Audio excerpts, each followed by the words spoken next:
Welcome, everyone, to our latest episode of The Testing Room, where three of the gaming industry's best video game consultants who have never actually consulted on a video game bring you new topics each and every week. As always, I'm Alex, a.k.a. The Godfather. I'm Christian, a.k.a. Pseudo45. I am Preston, a.k.a. Funkadelic Jedi. Yeah, you are. Funkadelic Jedi's living high on some Star Wars content right now. Oh, yeah, buddy. Yeah. I even got a little bit more content than you think I got. I'm going to talk about it in my week. Ooh. I'm excited to check out the show. I hear mixed things, but anymore, I don't take reviews, especially around like Star Wars content and other stuff, too seriously, because like we're at this weird place in the internet where like you're just never gonna win. So No, you're gonna piss somebody off sooner or later, and yeah, so I'll just take it for myself. And when people really like Star Wars content, Alex typically hates it because it's not realistic. Okay, there that's wasn't a whip lightsaber exactly yet. We're fine so far. So we'll start things off like we always do with Preston's Comment Corner. I do just want to say, though, I have a comment for the Comment Corner, so whenever... Good, because I don't have anything. And we're moving the ad to in between weeks and Game Book Club. Oh, okay. Cause it just seems more natural that way, rather than us talk for like 3 minutes and then like, hey, here's our names and here's an ad. It's like, no, let's just get through the week and then we can do the ad. That's fair. Okay. Yeah. Well, if we're going to kick things off with Preston's Comment Corner, I do have a comment for everybody. It's a question that I would like you to comment on, obviously. So I have some bummer video game related news. Okay. I don't know if you guys saw this. So we know that like the Fallout series at Amazon has been massive, right? And like it's been, I actually thought it was really good. I thought they struck a good tone. Sure. All of that. In wake of this, Amazon just greenlit a brand new series, and I can't wait to hear what you guys have to say. No offense, Preston, mostly Christian here. They are fast I know what it is.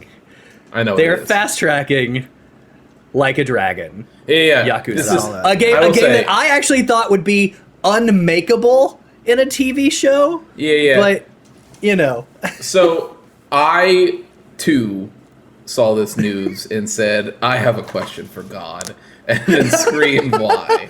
But I found out, as I did some more digging, I actually found out that one, it's got a bunch of the writing staff of the Yakuza series on it, including one of the main writers that's been there through the whole thing. Yeah. And it's also not, I mean, it is Amazon, but it's Amazon Japan specifically. So none of the hands-on people that are... for all of the other Amazon TV shows are on this one. So that's good and scary at the same time. It's good because there's none of the other stuff that'll get in there. It's scary because it's untested people, right? Outside of the Yakuza writers. Now, the main creator did come out and say that he's seen the script and he's seen everything about it.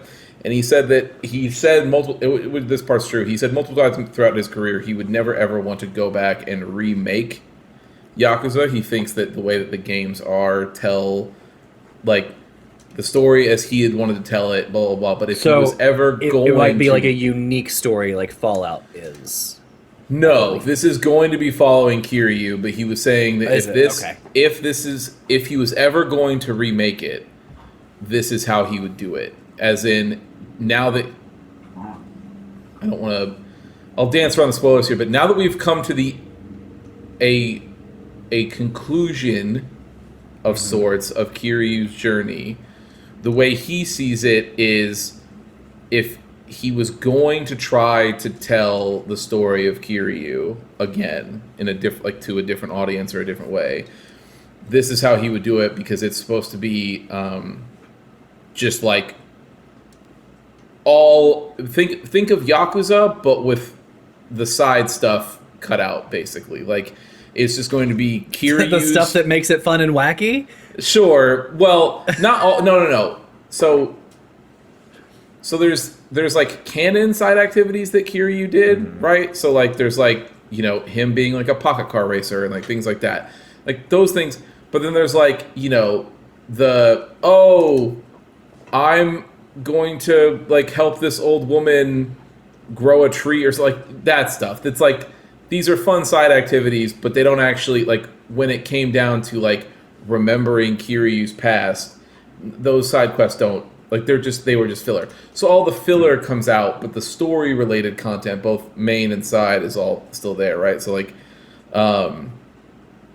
he said that this is basically just going to be like Kiryu's story, just like straight, like it's just going to be right at the viewer, and it's only supposed to be 6 parts, I think.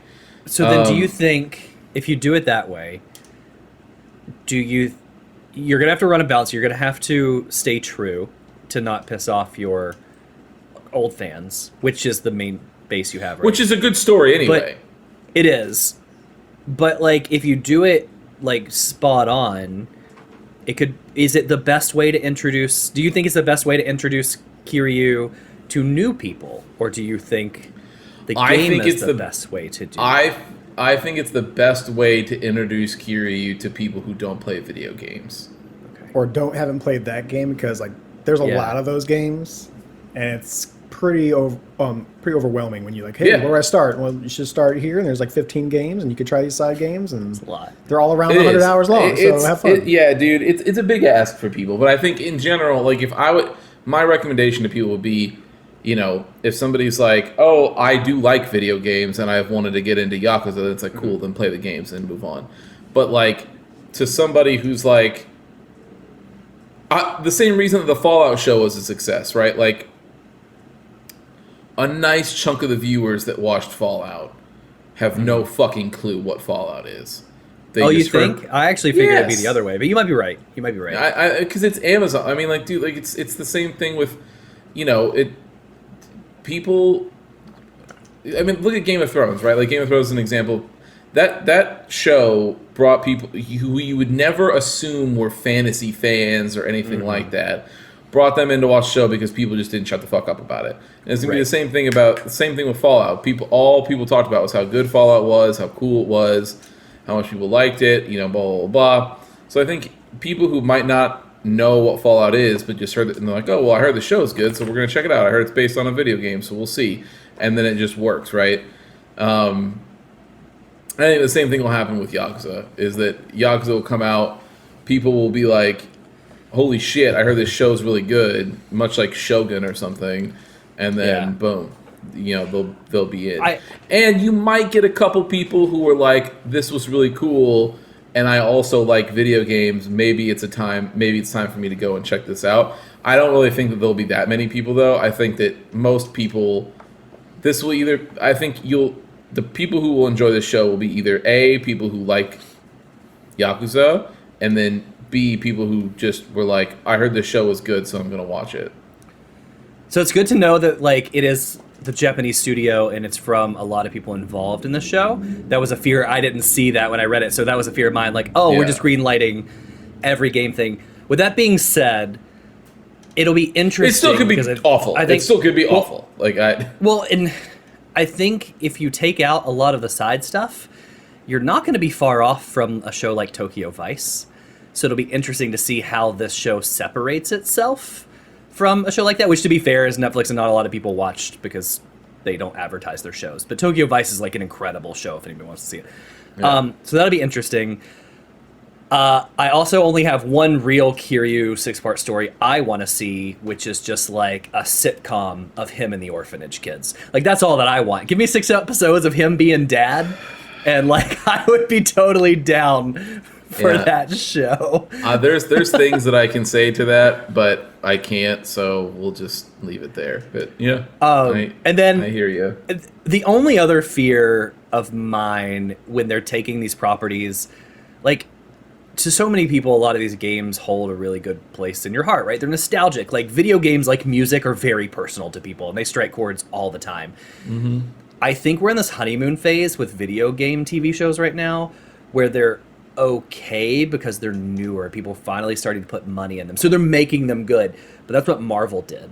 So now the question is, how long are you going to get away with really good ones until it is just, we need more and more content for these game TV shows, and like, we hit that like bad one. I think it'll happen faster with video games because it's going to be every company looking to cash in, and not just like a one long storyboard. And I think it's going to happen fast. Not only is it going to happen fast, but I think the reason it'll happen faster is, I think it's two reasons. One, I think that you've got, just in general, I think people are just going to get bored quicker, right? Because they're already so burnt out with Marvel stuff, or superhero stuff in general, I should say, because it's not just Marvel. Because as we, in the new, like, Preston got the news that a new Venom movie was in the works, and he was ready to blow his brains out. I watched that trailer, and it was incredible for like how bad it was. So bad. Like it was. Knowing how bad the second one was, I'm like, this one's gonna be awful. So much worse. Yeah, and the crazy thing is, the second one made fucking money, dude. It was wild. When I looked it up, I saw it, and I was like, you want to know the craziest thing about that movie, about Venom 2, is that Madam Web was worse. Yeah. That's what's bonkers about Venom 2, which was like my worst movie of that freaking year, dude. It was probably one of the worst movies I've ever seen in my entire life. I don't know.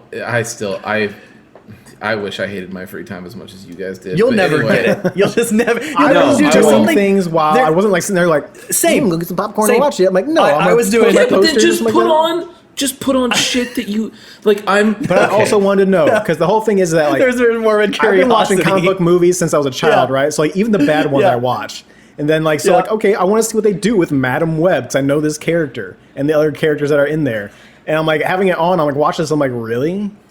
This is like the writing is horrible. I would take that.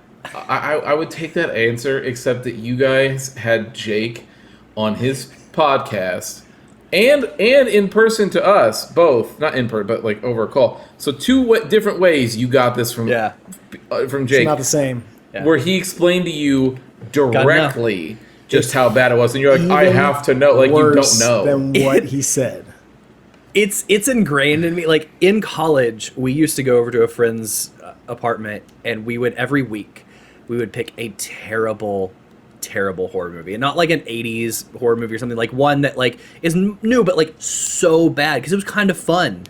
And so since then it's that morbid curiosity. Every once in a while. It's something funny when you see it for yourself, when you could tell they're like walking through the forest, and sometimes it's them talking and they got good audio, and then like the next sentence is like a dubbed sentence because the audio wasn't super clear.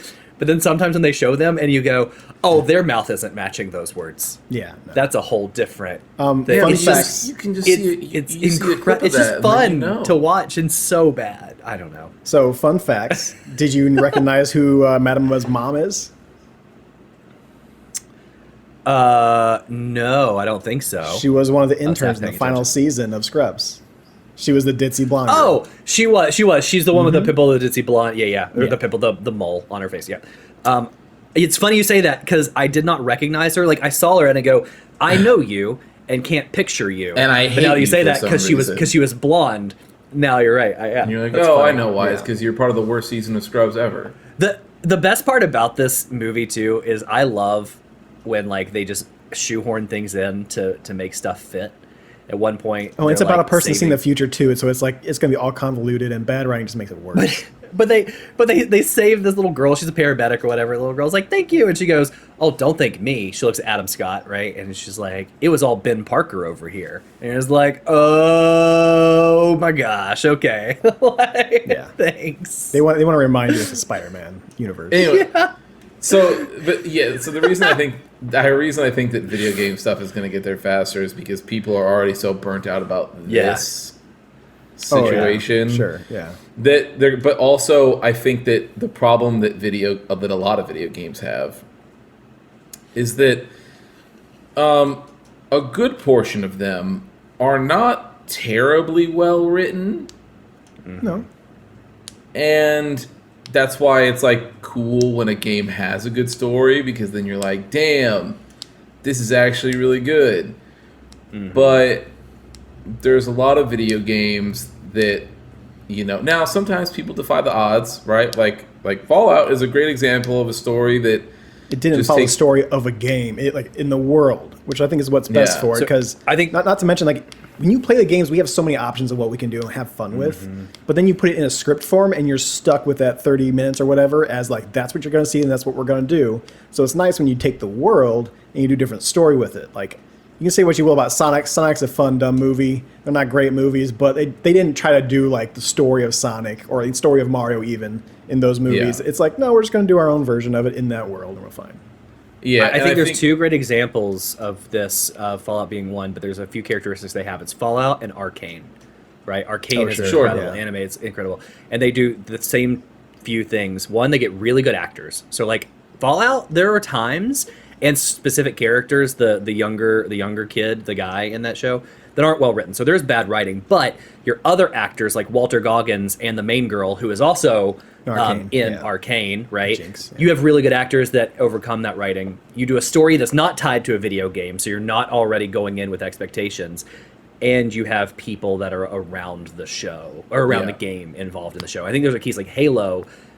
I feel like that's a problem. Like they're trying to do real stories, and they just have like people that don't care as much about the IP.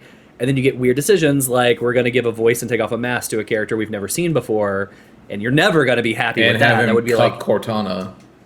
Yeah, and show his butt and just so weird. Doesn't even show his face in the games, but we'll show his ass for sure on top of with his face in the Yeah, I mean, like the nice thing is that Yakuza is in the small handful of games that does have an incredibly well written story.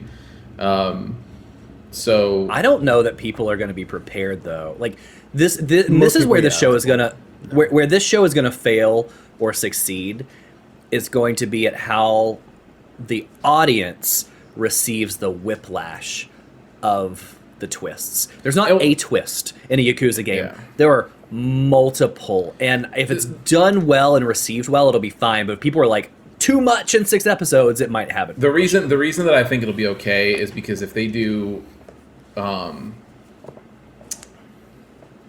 just the main story beats, right? Like if they're focusing on that stuff and not like, oh, here's where Kiryu went and fucking managed a cabaret club for fucking 50 hours, like, and in game time that's like a month and a half. They'll have them walk through it. It'll be a part of the story, but it's sure. But I think a lot of the whiplash will be tied like.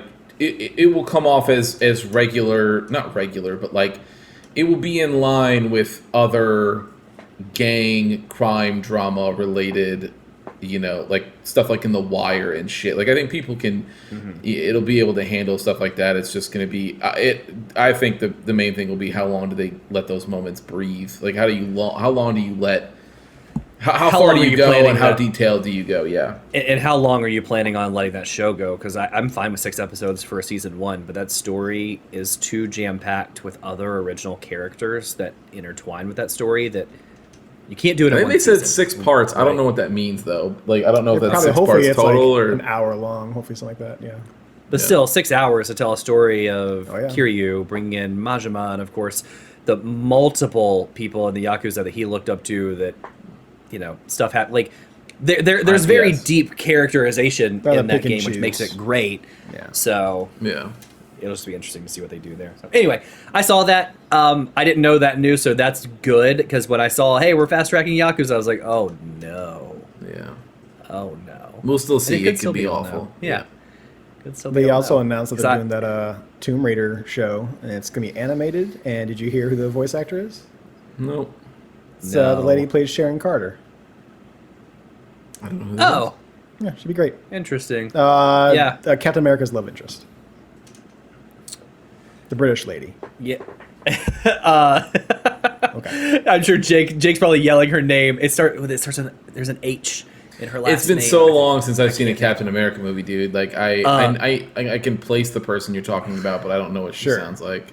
Yeah, well, she sounds like a British lady.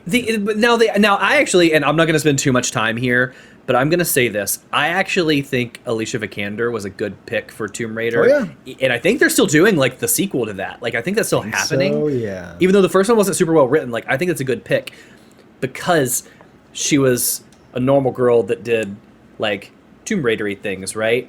In the weird Tomb Raider fantasy. I actually think the Tomb Raider animated show is going to struggle walking the line of being a good show and not overly fan servicey. I think they're going to lead to the lead. Yeah, to the and they're going to have like service, velociraptors and it's gonna and make it shit in bad. the cave somewhere. Yeah, it's going to be dumb. I anticipate more. I guarantee you, in the first episode this happens, we should almost put like a $10 bet on it or something. But I bet at least more than once in the season, $10. there will be That's some a little sort rich for my of. blood, man. I know. Well, I'm not not a lot, right? So I guarantee you, there's either some sort of like shower soapy scene or steamy waterfall scene or something where like uber fan get to see servicey, the but like figure. everything's covered, Yeah. right? Yeah. 100%. Well, I think it would be really funny if like immediately. she tries on an outfit like she's doing something like that, and it's like square boobs. Like, give me that. The You know, polygons that'd be a would be good really The chuckle. PS1, yeah. That'd give me a chuckle. So we'll see. Cool. Anyway, that's all I had. All right. For your corner. You want to start off the weeks? I can start off since I'm doing the VBC. Sure. Do your thing. All right. Yeah, go ahead. Played a little bit more of Final Fantasy XII Zodiac. I feed off that boss. It's like a second Wraith Wall area. Go back to Mount Burmisea, and then fought the judge there. Yeah, it's Burmisea. The dude in that last person in the dungeon, like the big boss in there, it had me struggling for a while. It releases like these like little like 5 espers or 6 espers. So you got like these 6 things, and you got like the main dude. My Bosch, he had this like ice shield, so he wasn't getting frozen, he wasn't getting hurt by like ice attacks, so he was like most of the time he was just fine, and everyone else had to deal with. But those espers, I'm like, okay, let's just focus on the main dude then. You're not supposed to do that, I know, but I didn't think I was whittling the health down of the other guys fast enough to like be able to do it. I'm like, let's just go after the first guy, let's just see if we can do it. I was getting him close, but right towards the end, and like they do this throughout the entire boss battle, but like right towards the end, I was starting to run out of stuff and starting to kind of getting worried about where I was at. And those espers, they always put your healer to sleep. So you can never heal, and then you run out of eye drops, and then it's a whole thing. So finally I'm like, okay, let's just do what the strategy walkthrough says. Let's just go ahead, focus on the espers, and I got them all down. I'm like, cool. Now let's just start tossing mists and summons at this little motherfucker, and let's see how I would do. I did it. We defeated it. And I went to the judge. Nice. Judge was super, not easy, but we did just fine with him first time go. And Oh, now we judges got are so cool too. They are super cool. It's the armor and everything is just rad. It is. But this one was like, this one was infused with like the Mako Yep. energy. So he got a couple guys behind him. yeah. Yeah, Magicite, yeah. So now we just got to apparently trek it all the way up north. So I got a big walk to go and head that way. So that's the next to do on the 12 You're list. getting there, dude. You're getting Getting there. there. Yeah, I'm up 23, This will be 24 hours the in. second Final Fantasy you've beaten? This will be Yeah. the third. Third. I What was beat the other? 16 and 9. 16. He did beat 16, that's 16, right. yes. That's right, you did beat 16. Yeah. So far Nice, my favorite dude. Final Fantasy still, but yeah. I like Yeah, the world 12. of this better, but yeah. You've got It just has age, and I'm just really not liking like the grind that it puts through, and I did not feel that I had that grind at all in 16. So 16 is like Well, sweet yeah. spot, but it's a completely It's different game.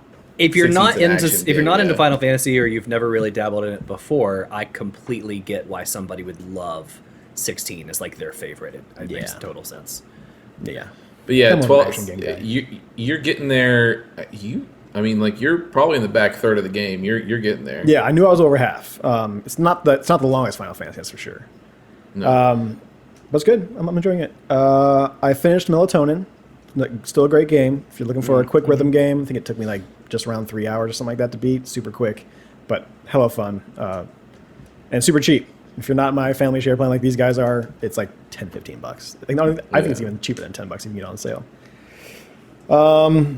Did a little dabble. So Multiverses finally came back out. So I'm like, okay, let's just... It's free. Let's just boot it back up, but let's just see how it does. 'Cause I didn't know it went away, to be fair. We all Oh, you enjoyed didn't it. hear about that story? Oh yeah, they dropped it that's- down. They wanted to finish it. Yeah, dropped it. They like, I think they refunded the money back for everybody too. Yeah, well, so So everything before, it wasn't like a beta or pre, like it was a No. full release, right? Yes, they Yeah, that's now what I I thought. thought it was beta or early access. It was. I thought it was full release. No one. So here's what happened. They released the game. It comes out, and people are like, "Man, this is cool, but it needs they loved this. it. It needs that. Like it needs. We need these kind of things." And it got to the point where the amount of work was stacking up, and they realized like we're gonna have to overhaul this shit. So they're like, well, everybody, thank you for participating in our open beta. We will see you in like a year or some shit. And everybody was like, you never said open beta anywhere. And they're like, open beta for sure. We will be refunding people who bought all of the premium currency and giving you some sweet, sweet unlocks for when the full version drops. Thank you so much to our loyal testers. We love you, blah, blah, blah. And everybody was like, what? I think that they ended up finding some loophole where like someone somewhere called it early access of some kind. Yeah, they probably put it somewhere in the fine print or something like that, yeah.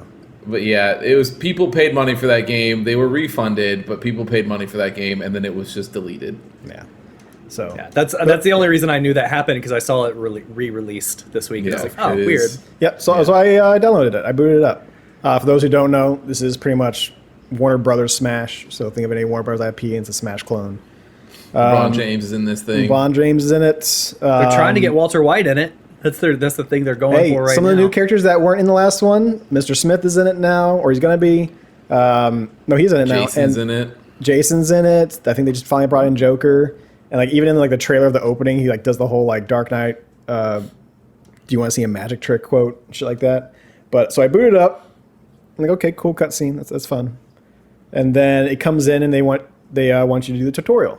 So again, it's a tutorial. You play as Shaggy, and there's a little bit of story behind it. Batman's trying to, gather some people in the multiverse, to help out because Joker has control of the multiverse, blah, blah, blah, blah, blah.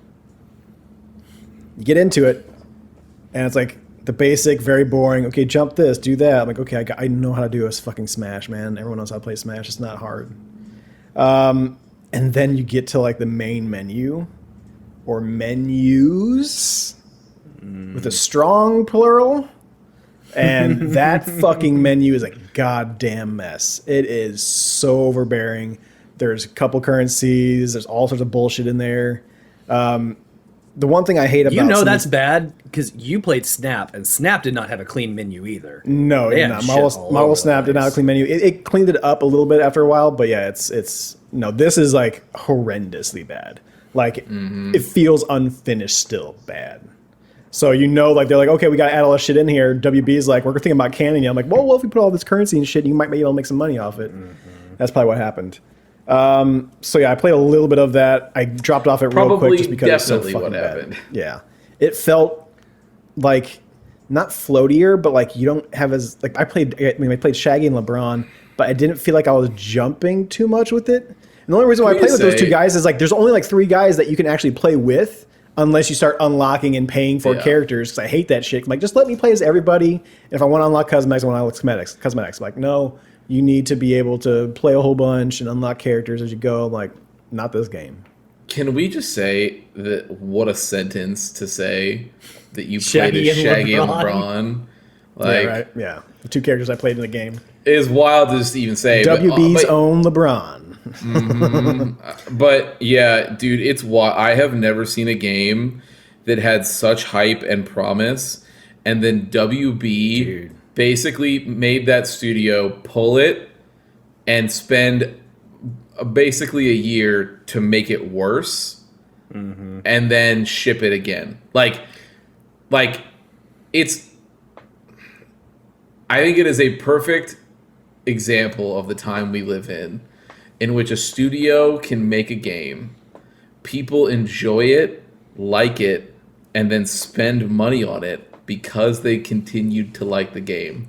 And WB was like, no, you need to go back and make it worse. Like legitimately, make it worse. There was too many free characters. You started off with too much. Yeah. Now you got to pay for them. Make it worse. They rotate them for you too. So if you just want to hang out and wait to see if you like that character, it's unbelievable. And the worst thing about this is that these people definitely had like a really competent Smash clone on their hands ahead before, and you potentially because WB is just that big, they're gonna can these people because. this game is now bombing harder than it's ever, Unless somehow it makes money, which I don't think it will. There's been rumor for a while WB has like been looking to dump off their game division anyway. And it's for just like years, and they wanted with to get Suicide rid of Squad, with Gotham Knights. You know they're going to do it. Well, so Batman's the only thing that's profitable. They dumped the rights, if I'm not wrong, to all the Lord of the Rings stuff, right? Which is why they don't have any Shadow Lord games of the anymore. Rings They and dumped Friends those or something rights. like that. Yeah. Yeah, so like they're trying to get rid of a lot of stuff. Honestly, if you have WB games that you like that you want to get a hold of, I would make sure to do it now, because there's a solid chance that they go try to do the like Adult Swim route and like delist all of the fucking games that this, in this case, it wasn't Adult Swim's fault. It was the parent company that owned those games. But still, there's a non-zero chance that they delist this shit and you'll never be able to find some of these games again. Apparently, people are livid about that game because, like, in the last time it was out, the best character was Velma. I guess she was like super OP, and they nerfed her. And I'm sure they did. Yeah. Super pissed because like the best character is no longer the best character. From what it sounds like, they nerfed the shit out of everybody, and they're just not fun to play anymore. And I was going through skins and stuff like that too. It's like, oh, cool! Like every character in here, you can unlock at some point. Like, there is like a Matrix skin to where it looks like your character has like the green lines and everything going through. I'm like, that's kind of cool, but I'm like, I'm not gonna play this game. So yeah, that's been deleted. Second dabble. That was fast. Yeah. Oh no. Yeah, my game time on that was pretty quick too. So second dabble, this was actually a good game, surprise game. This is Star Wars Hunters. Does anybody remember the trailer for Star Wars Hunters? No. It's like the 4v4 character. I forget what you call those Overwatch games. Overwatch clone, essentially. Shooter. No, like Hero Overwatch. shooter. Hero shooter. Thank you. So hero shooter. Hero shooter. So I got a bunch of like just there's like a robot Jedi in there. There's like a dark Jedi lady in there. There's a handful of people. Like there's a Mandalorian in there. Smugglers. There's a veritable who's who of a cast. an Ugnaught who rolls around in a droideka. It's like his like little thing. Mech Jedi number 1, dark Sith lady number 3. They got a little Mon Calamari dude just sitting on a hover kind of like seat and shit like that, doing heals and shit. So it's Wookiees in there. Yeah, it's so I saw the trailer. I'm like, okay, this looks kind of fun, but it looks it's I think it's a Zynga game as well. So like I'm like, okay, I'm like, well, let's see how this goes. A Facebook game. It is. Yeah, it is, Words with Friends up in that shit. It is on iOS, Android, and Switch only. So it's definitely a mobile-made first game. That tracks. Yeah, it's definitely a mobile-first game. But I did it on the Switch because I'm like, I'm not playing one of these games on fucking mobile. God, if that had crossplay, you should be cleaning house against all those people trying to play that game. Really good. I actually kind of like this game, man. Menu is fairly simple and straightforward. Feels good to win, dude. This is like completely opposite of like multiverses when like the menus in there are not as overbearing. It does walk you through it if you want the walkthrough as far as how to navigate all that and how to upgrade things. You will upgrade characters as you play. So I unlocked 2 or 3 characters for like the less than an hour that I played for it. So the more I play, the more I'll unlock all those characters. And then there's seasons that are coming out. I don't know how fast they'll be coming out, but there's gonna be new characters every season. So like right now, I think the Mandalorian guy is the new character. So you can unlock him with the battle pass. The same thing, replacing Snap with this. So I can't. I could play on my mobile phone, but like A, I think my phone's a little old, and B, that's not a game I want to play on my phone. With Snap, it was like less than 5 minutes. Does it offer, like, does it cross progress? Is that an option? I have not checked. I'm assuming yes, because you have one account for everything. So I'm assuming yes. Okay. So I'll report back to you. I'll fuck with my phone on it this weekend, and then I'll see what we got. But it looks good. I got a couple cool, like I got some legendary skin by just doing some missions and got dailies on there and shit like that. So I don't think it's gonna get me like Snap got me, because A, I have to boot up the Switch, which I never do. I have to change my HDMI input on my selector. And you B, don't have to. The Switch is portable. It could literally just sit at your desk. Brother. I don't know. Handheld mode could literally just sit at your desk. Take it right to your bedroom. We'll see. But I don't know. The battery life on the Switch is like 6 hours. That's so many times you get so many legendary But I was skins. doing really well. I was doing very, very well. So I'm hoping that me playing against these mobile people, mobile folks, mobile kids. Yeah, I was gonna say. So was kids. it a really good game, or was the fact you were winning and destroying people? Column A. I mean, like I played a handful of characters. I enjoy those characters, and as far as like it doesn't get, because it is a phone game. It doesn't get super complicated. So like you have like your primary and secondary attacks.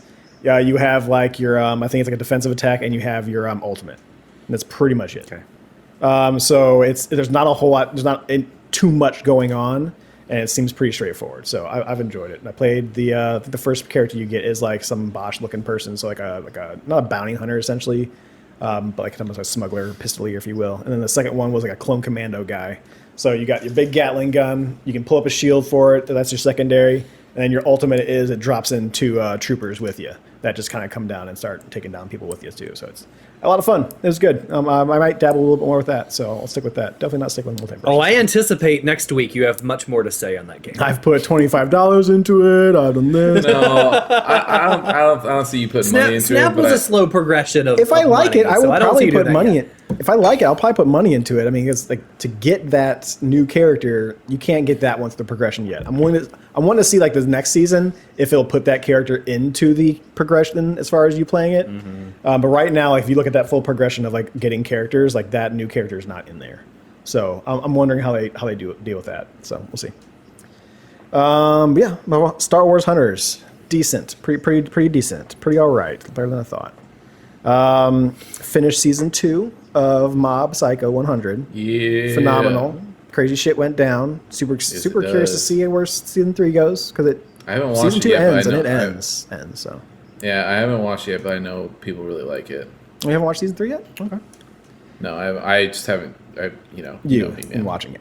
But yeah. So, I'll Preston, decide did that you one see the news? I think it was this Jujutsu Kaisen. Mm-hmm.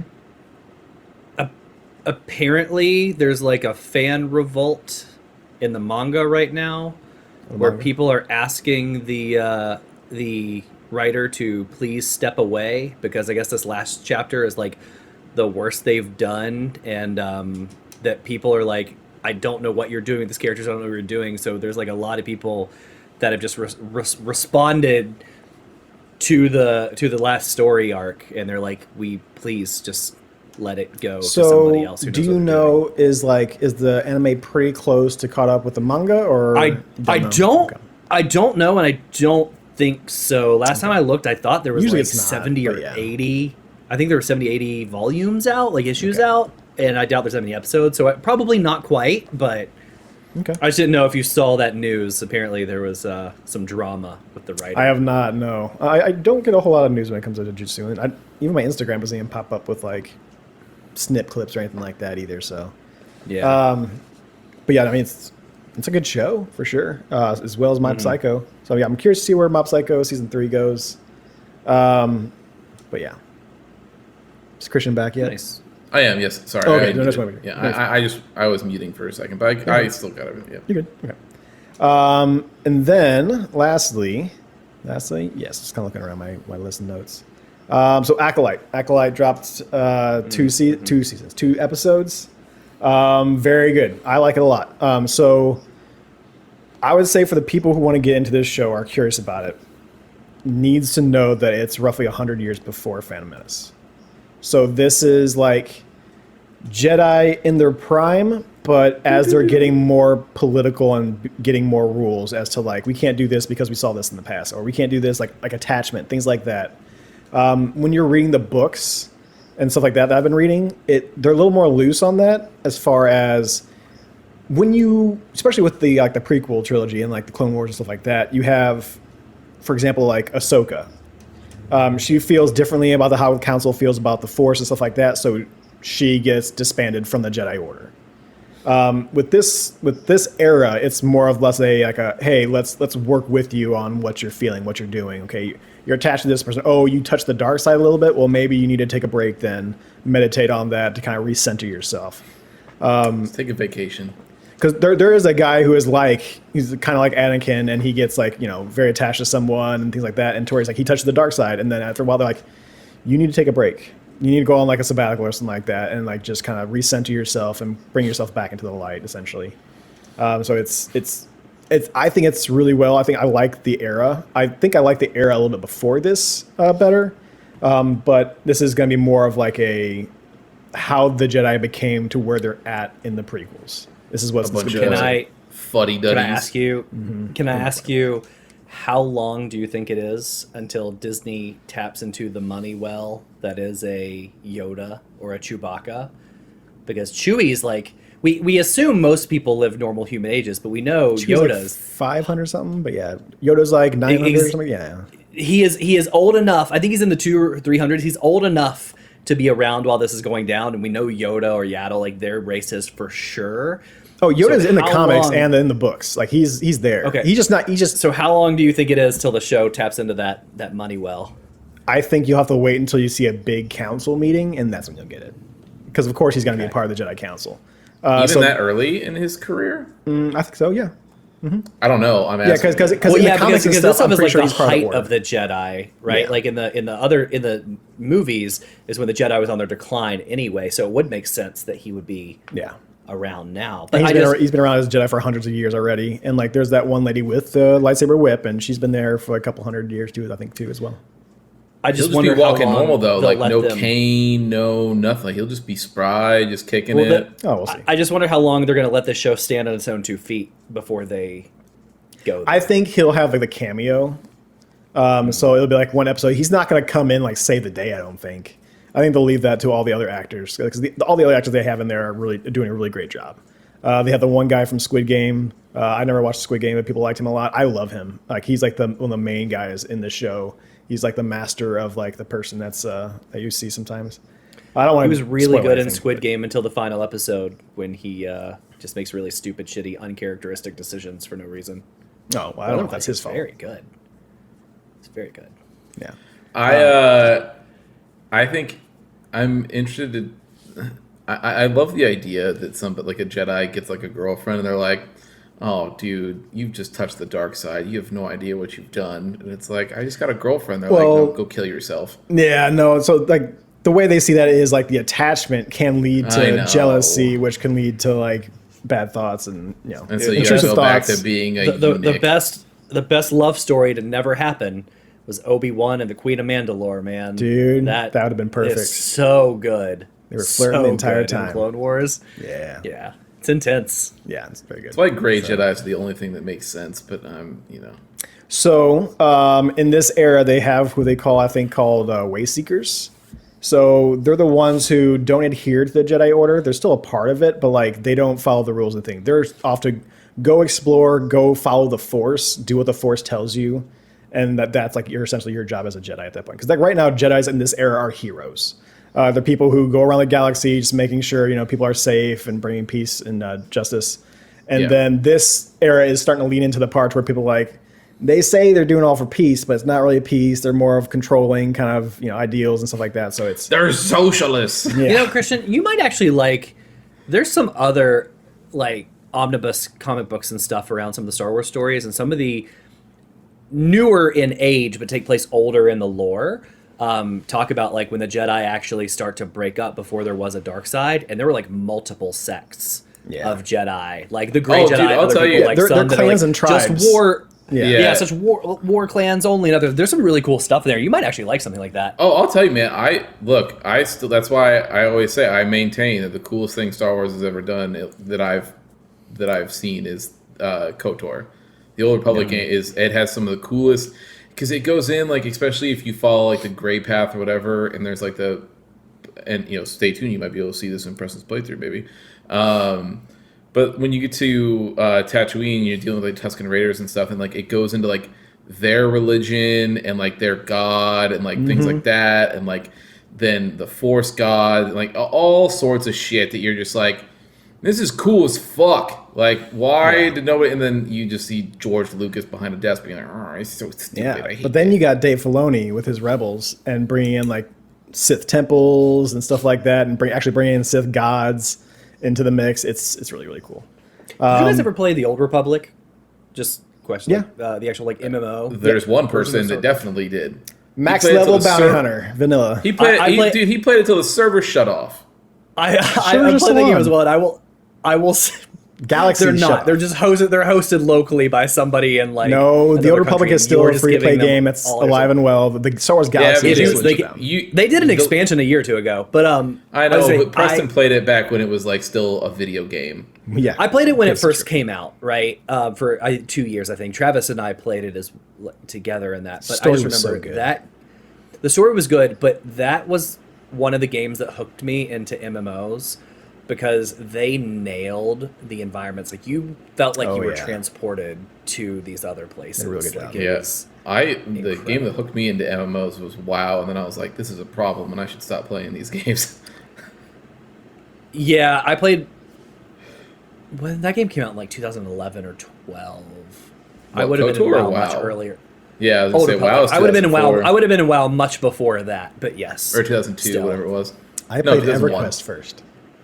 The whole time I played WoW, I was always looking for something else. There was a Rift I got into for a while and some other things. So like I enjoyed WoW, but Diablo was I my would always first drift. experience with like a massively online game where there's like mad people in BattleNet. Hey, like Preston knows StarCraft. Like BattleNet was huge. Well, we all saw it, even with like the remaster, Reforged or whatever they had for Diablo 2. Like you still saw that like giant scroll Yeah. of like people in armor and stuff. It's down like the that. bottom. Like and like people were talking and selling, like trying to hop in games. You're doing these things. Like that was my first experience with it. And then I remember like, dude, I still remember seeing the original trailer for World of Warcraft, and I was just like you just don't. It was that was a fucking moment in time, man. I didn't mean to derail us. It's just we were talking about Star Wars stuff, and I was like, man, that game was you're really fine. good. It's Star okay. Our Wars weeks are gonna go really game. quick. Yeah. You also reminded me that, yeah, I did play more KOTOR. We are now on the Jedi planet, so we can now go and get a lightsaber. And I didn't remember that there's a hut just hanging out there in the spaceport. He's like, yeah, I'm seeking asylum here because Yeah, the yeah. fucking... I'm like, damn, I totally forgot about that. I'm like, okay, I'm like, what's this fucking hut doing over here? I'm like, let's go talk to him before we log off real quick. Hashtag not all huts. Yeah, right. Yeah, yeah. Well, he was saying, he's like, I'm not a part of this. I'm just a businessman, trying to get my way in the world. I'm like, yo, okay. Yeah. Yeah, That's what you say. Next thing you know, you've taken over a town smuggling business. So He's gonna be running that Jedi temple. You want huts on your planet? This is how you get huts on your planet. you want ants? That's how you get ants. Okay. Anything else? That's it. It's my week. That's it. Our weeks, Christian. I'll start off because our weeks weeks, intertwine a same. bit. They're the same. mine. Me Fantasy and Christian. Christian got a movie to talk about too. We'll talk about that later. Oh yeah. Yeah. I'll do. Oh yeah. I'll go last. Yeah, go ahead.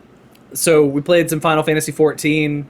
We had a weekend date night planned, and boy, were we up late. How late did you guys stay on the stand? 'Cause I think I crashed out like around like 12:31 because I was like falling asleep. 4:45, 5 o'clock my time. Yeah, 5 a.m. It was to the point where the decision was, do I stay up and see the sun and try and justify to my wife why I'm so tired headed to the soccer game, or do I try and catch a couple hours of sleep?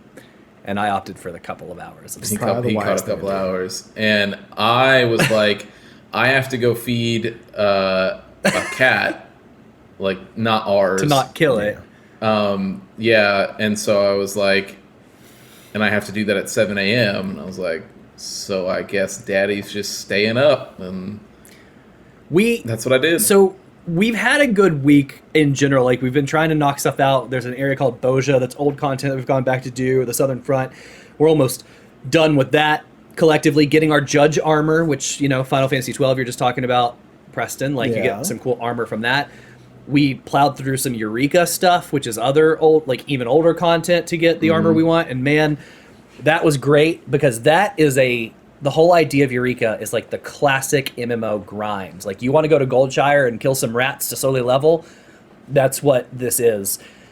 But the people out there doing God's work, some lady that did a guide for Eureka, gave us a hint that we could jump like 8 levels by taking off all of our gear, getting naked, running around a field, and casting Reflect and bunch of insta-killing these instant high-level magic enemies.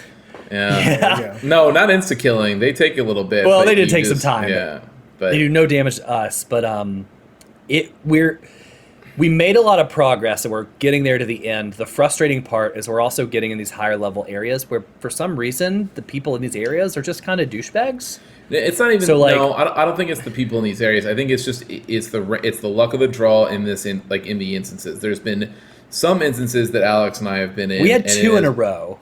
Yeah, but there's been some that we've been in, and they were great people. Like everybody's polite, everybody's just waiting. They all know that we're here trying to do a thing. And so let's just all make sure that we're just doing it as nice as possible. We have not had that in this newest area. And these last 2 times, it has been just reprehensible people. Do you know why? Is it just because the area itself? No, it's just... I almost wonder if it could be the area itself. Like, maybe somebody... I feel like there's a little bit of, like, we've all gone through the slog that is the first 2 areas that take so long that, like, I just don't care. I want to get this done. Or they've made it all the way to the end, and now they're farming other stuff, trying to get money, and they're like, well, I went through this, so now you just gotta... You do it too, right? The main thing is that, so in this area, and I still... The fact that they put this in an MMO is just... It's rage-inducing, but there's... And we don't have to spend too long on it, but there's a mechanic in this where... Because it's a separate leveling system, right? So you might be 90 like we are on the outside, but as soon as you go in, you start from level 1, like elemental level 1. That's what it is in Eureka, and you go... The coolest thing about this place is that if you die, they'll just take experience away from you. Mm-hmm. And straight up. Cool. You can de-level back to 1, like you could.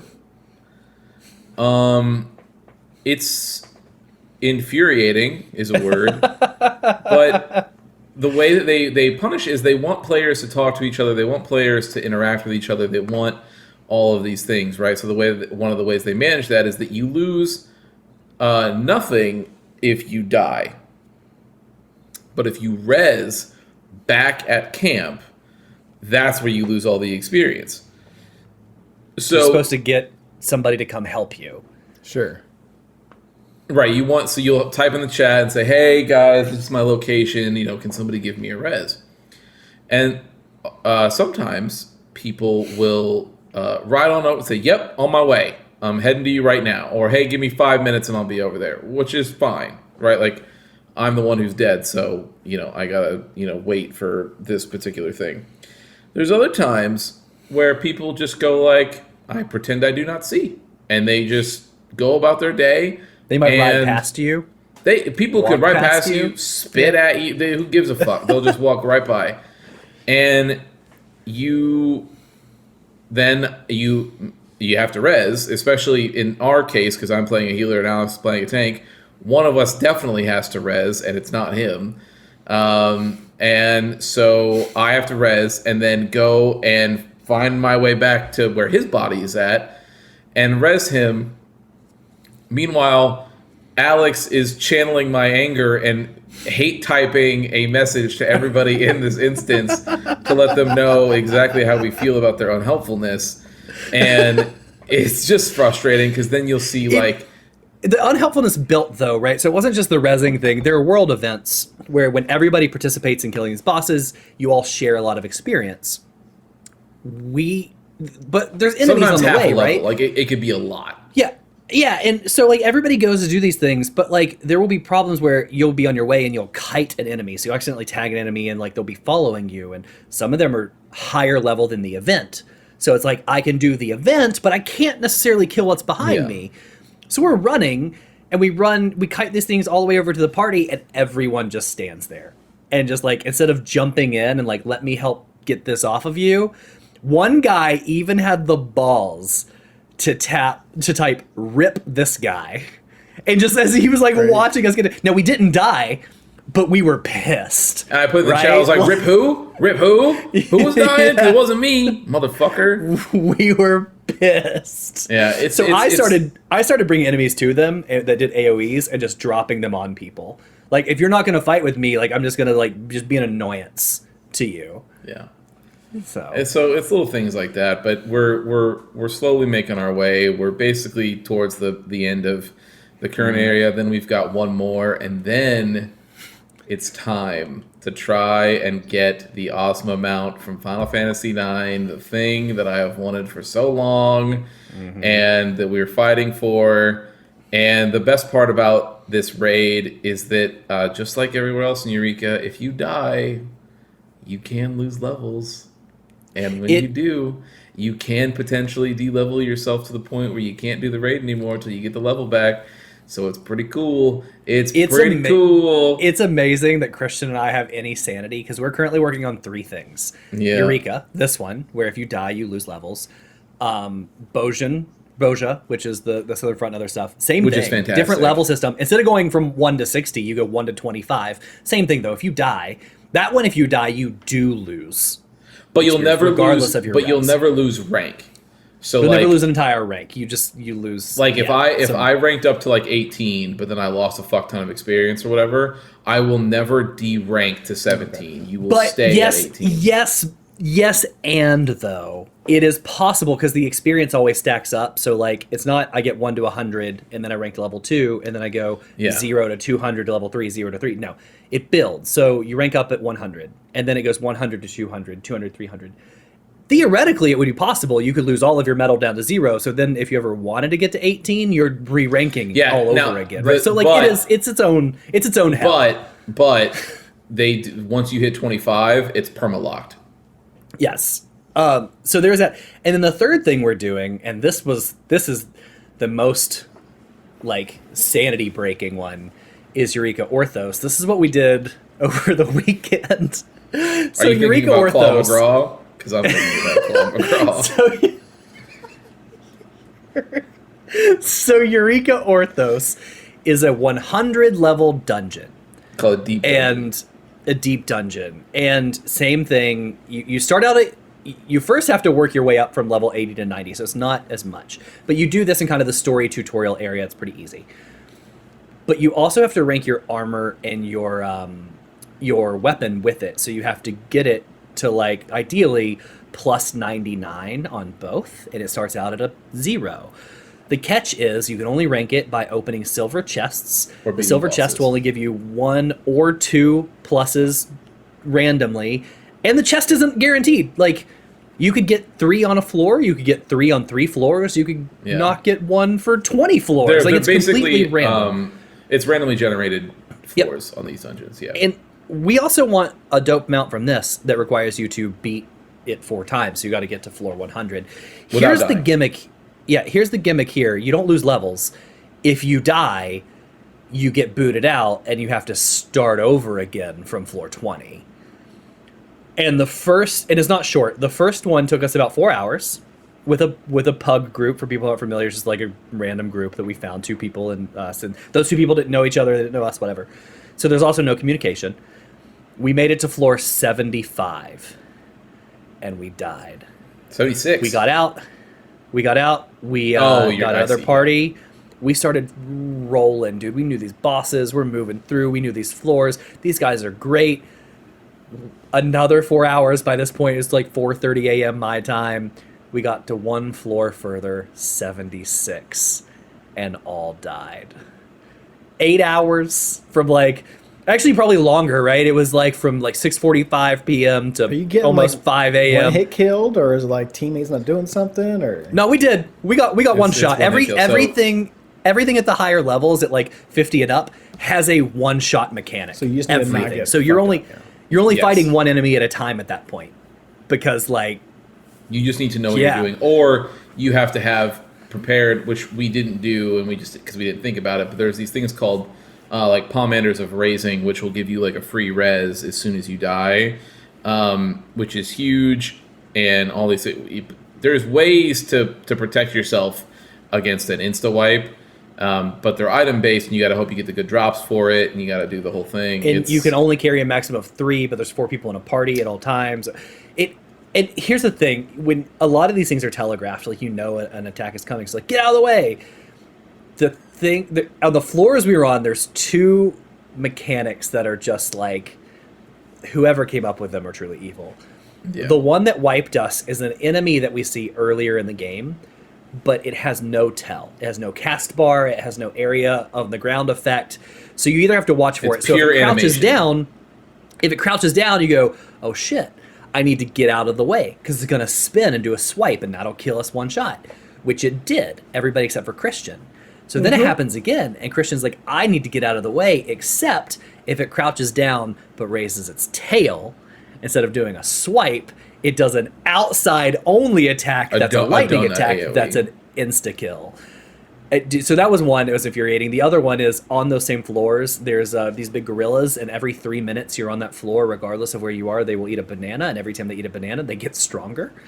And they can do attacks in any room they're in that span multiple rooms. So we didn't get hit by this, but you could get hit through walls if you just randomly see like an area of attack on the ground, and it doesn't stop until you target them and beat them. It was insane.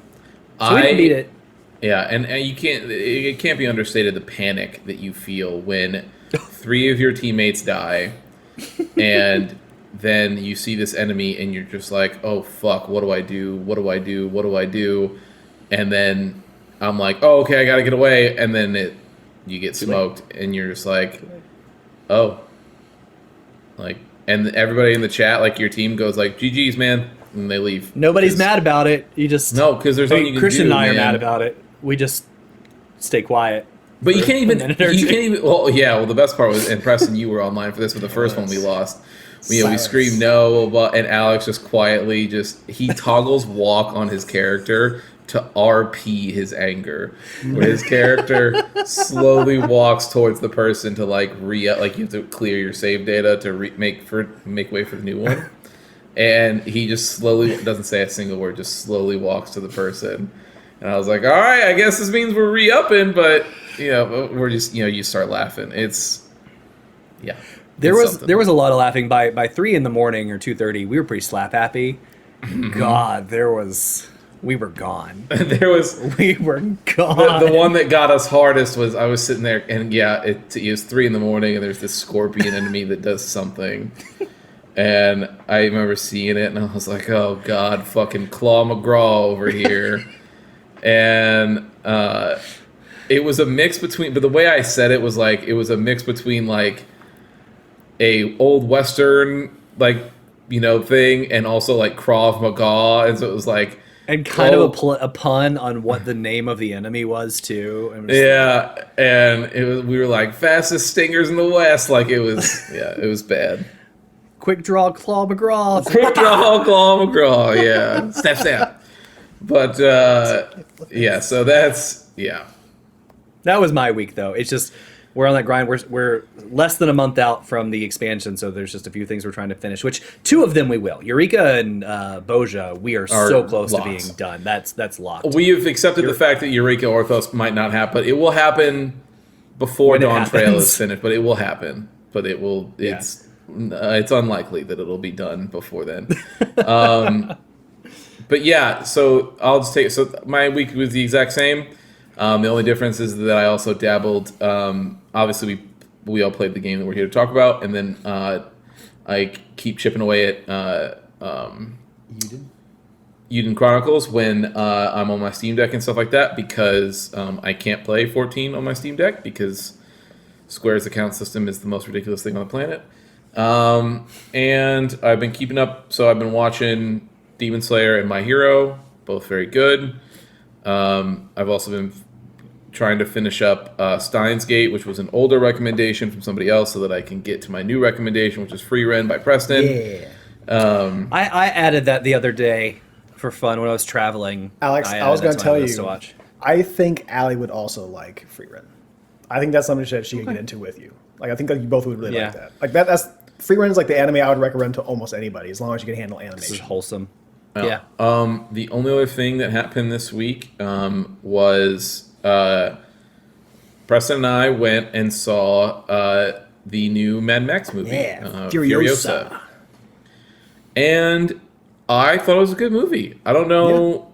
It was shot really well. It does sort of leave you, I guess, like, I don't know, man. I think that people who went into this who were upset that it doesn't build upon the universe all that much, or whatever their complaint was, right? Like, I think everybody desperately wants things to be a cinematic universe, and this was just like, hey, what if we just had some extra color to the story here?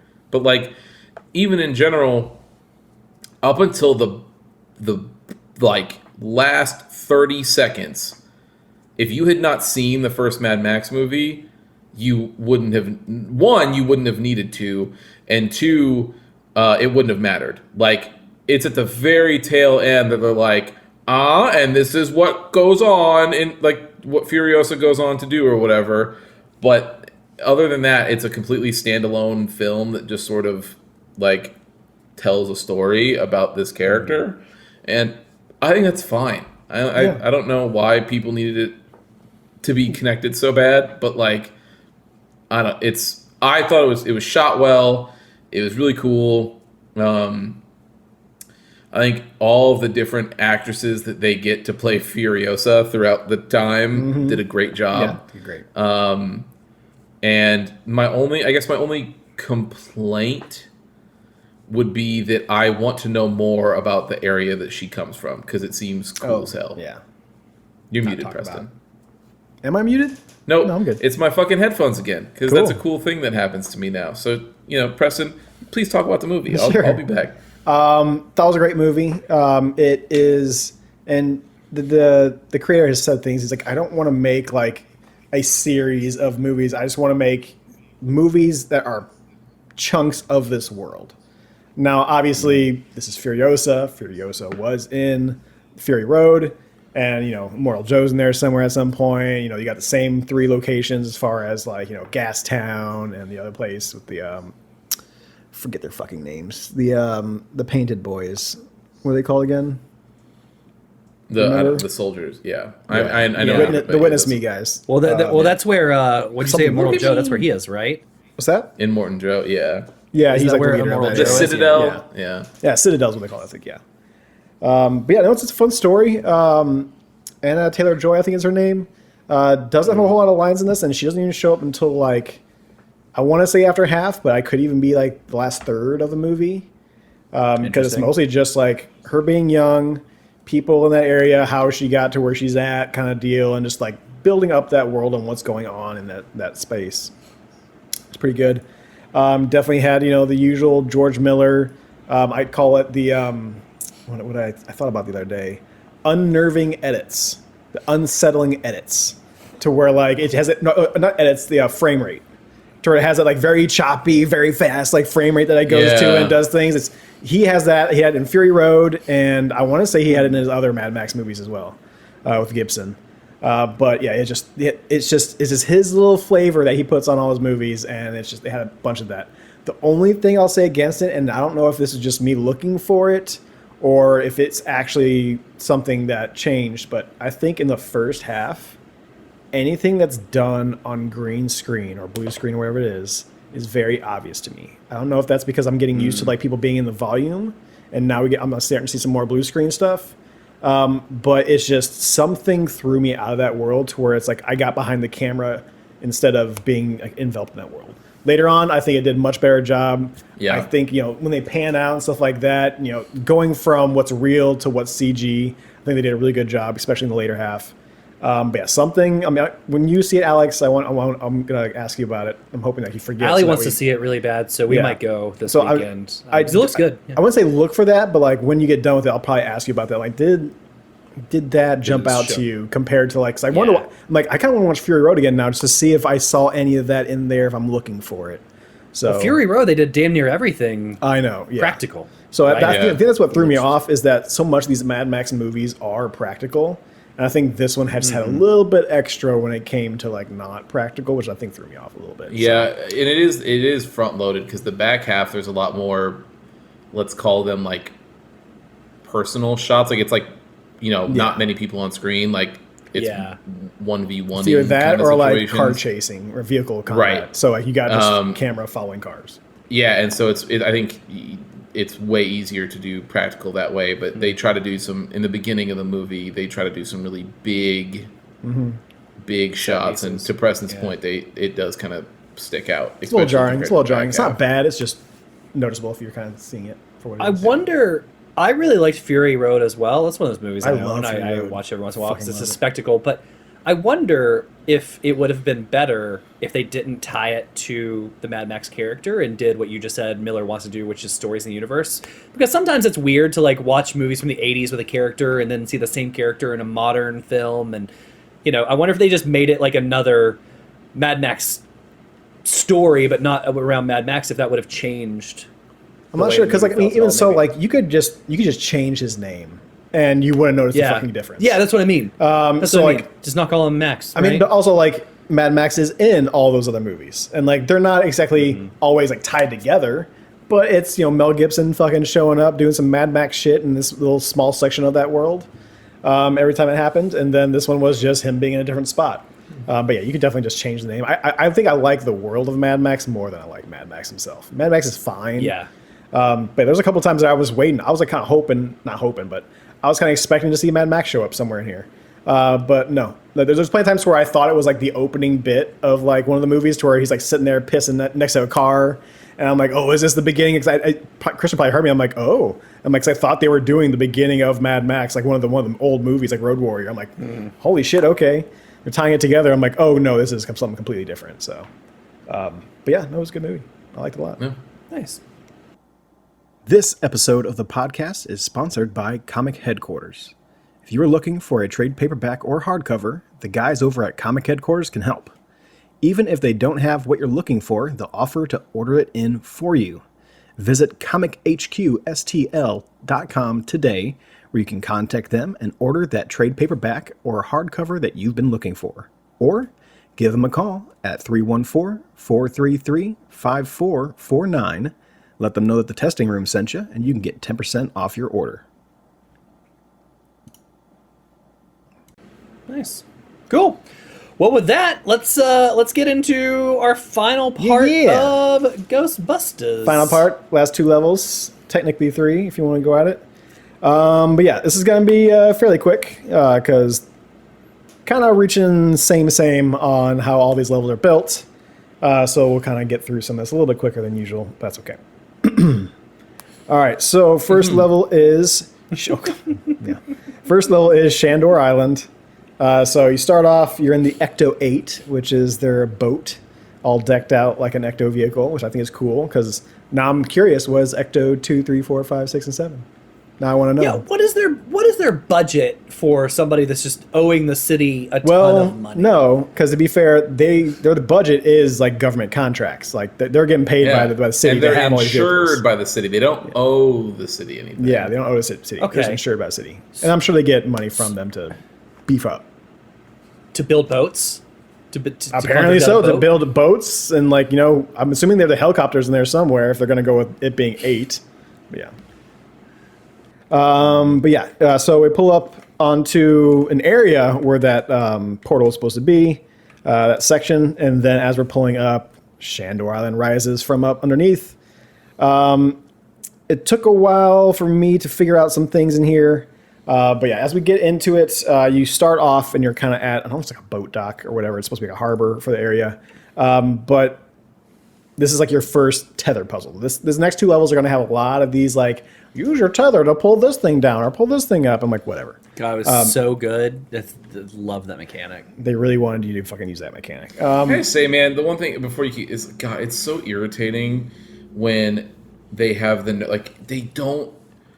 they wait negative time. Like, it is unbelievable how quickly they shout the answer. Like, you could be in the middle of trying to do it. To be fair. And they're like, hey, you fucking idiot. And you're like, bro, just like... That'll come up later. I'll share the point where I wanted to literally snap my Steam Deck in half because they're quippy. They wouldn't shut the fuck up. Yeah, I have some comments. I know. Yeah, I have some comments in my notes about it. To be fair, this first section was a time to where like it took me a while to figure out what was going on because I don't remember this level much at all.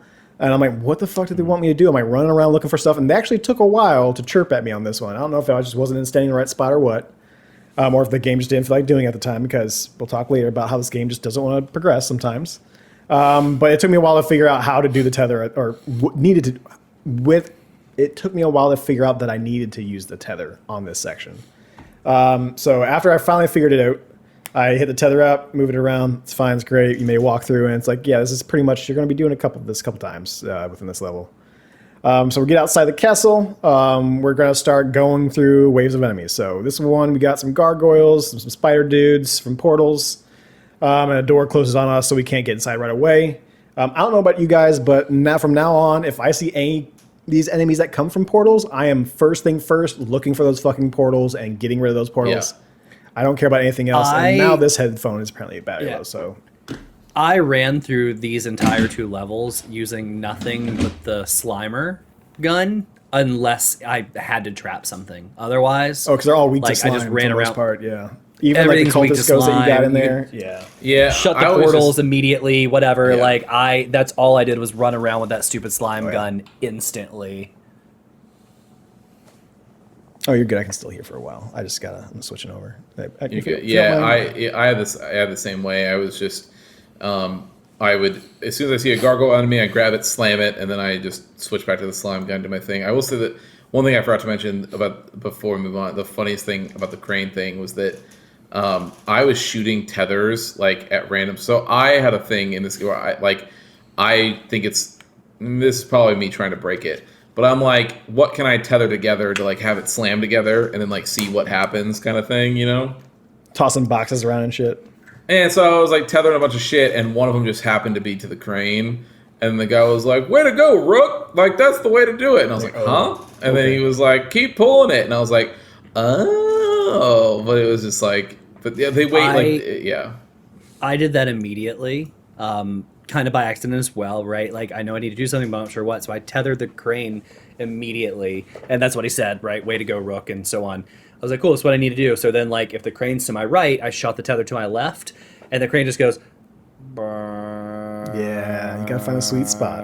I was like, dude, yeah, it's too far. You gotta do it, like, on the ground, and then it moves quicker, which is so ridiculous. But yeah. Anyway. Not a big fan of those puzzles, but yeah. Definitely been getting those guys at the portals. So you get the door slammed on you, so you can't go in the castle just yet. So you go down to this little hedge mage down here. Did any of you guys get the achievement for this one? What was the achievement? No, I found a hidden thing, but I didn't. Yeah, if you take, there's an achievement for burning down all the hedges in the hedge maze. No. So the hedge maze has some puzzle section walls, but some of those walls are just the hedges. I done that. If you were to burn all those down, it's fine. I did not, because all I did was I go straight, because like, it's like, oh, a hedge mage is supposed to like deter you from like a secret like entrance or whatever. I'm like, this is not a hedge maze. I went directly to the right and I went forward. And that's all I needed to do. Which you get into another little tether. I don't call these puzzles. It's just tether doors or tether locks or whatever. You hit a little tether to one thing. You do it so it spins around the fucking chain and opens up the door for you. So once you do that, you get a bunch more of those portals opening up. So you take all those enemies down as well. You get inside. You find out through a painting that this painting looks a lot like Alyssa, and you come to find out that that's Shandor's mother, and that Alyssa is a descendant of the Shandor family. Even though she told everybody she's adopted, apparently she doesn't know. So yeah. Can I say the tie back to that finding at the very end, where I know it's a little spoilery, right? But when you're talking to Alyssa and he's like, "Hey, you're related to the Shandors,s," she goes, "I figured." Yeah. Oh, okay. Did you? It's not phased by that's not even the most egregious part of that ending, but we'll get there. We'll go from there. Yeah. But yeah, so you get through there. Once you get inside, you also get trapped inside. So this is where you're going to take down more cultist ghosts. This is kind of like in a... you're starting to realize that there's like a very large amount of black slime is in this area. So it's just like a giant vat/fountain of black slime in this main section. It's like a little kind of area before you go back outside again. Take down more of those ghosts. Much like Alex said, I just kind of hosed everything with the slime because everybody's weak to slime in this area. So I pretty much just kept that out the entire time. As you get through these guys, the door opens back up, and then you find the room with the mandala on the ground. So it's the kind of section you've been looking for the entire time.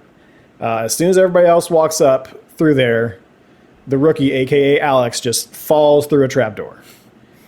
So we hear the others in danger. We're going down there like, oh, get away from me. So now Ray's like, oh, we got to find them, of course, because you're not going to be able to take down whatever big bad is there by yourself. So you're going down through, because you're in some type of sewer area. You're walking around through catacombs. taking down a couple spider minions, and you finally get to this section that is just flooded with black slime. It's got a couple walkways here and there, a couple bridges, some of them are broken down, but essentially you get all the way to the other side of the room, and then you use your fucking slime tether again to open up a grate that kind of drains the slime out of the room. Of course, as soon as you do that, that's where you get a whole bunch of baddies. So you get a handful of portals opening up, and I think like 2 golems are in there, 1 or 2 golems. New golems, yeah. 2, yeah. Again, this is one of those sections to where I'm like, fuck everything that's happening right now. And these little pink circles I find everywhere, I'm just going to hose them. So I am just taking down all these portals. I just want you little guys to stop so that way I'm not sitting here beating my head against the wall when it comes to that kind of shit. Get through all that, just take down more enemies, and then you can finally go through a section in there that has been drained out. So now you're kind of going through the more of a sewer section. Again, going through the sewer section, it tries to get a little spoopy on you. I was going to say, I think it's the sewer section, and they continue this through the rest of the game, where, man, do they love their jump scares all of a sudden. Yeah. Like, they want to nothing really gets you, because it's not that scary, but, like, holy shit. Every time you come around the corner, they're like, bats! Or, like, gravestones or something. Like, God, I fucking get it. It's funny, during this, I like, and it's probably because I played horror games so much, but I was going through it, and I was just like, no. Well, even myself, I didn't get jump scared about most of these things. I didn't get jump scared, but, like, they're trying to, like, throw jump scares at you, like, every turn.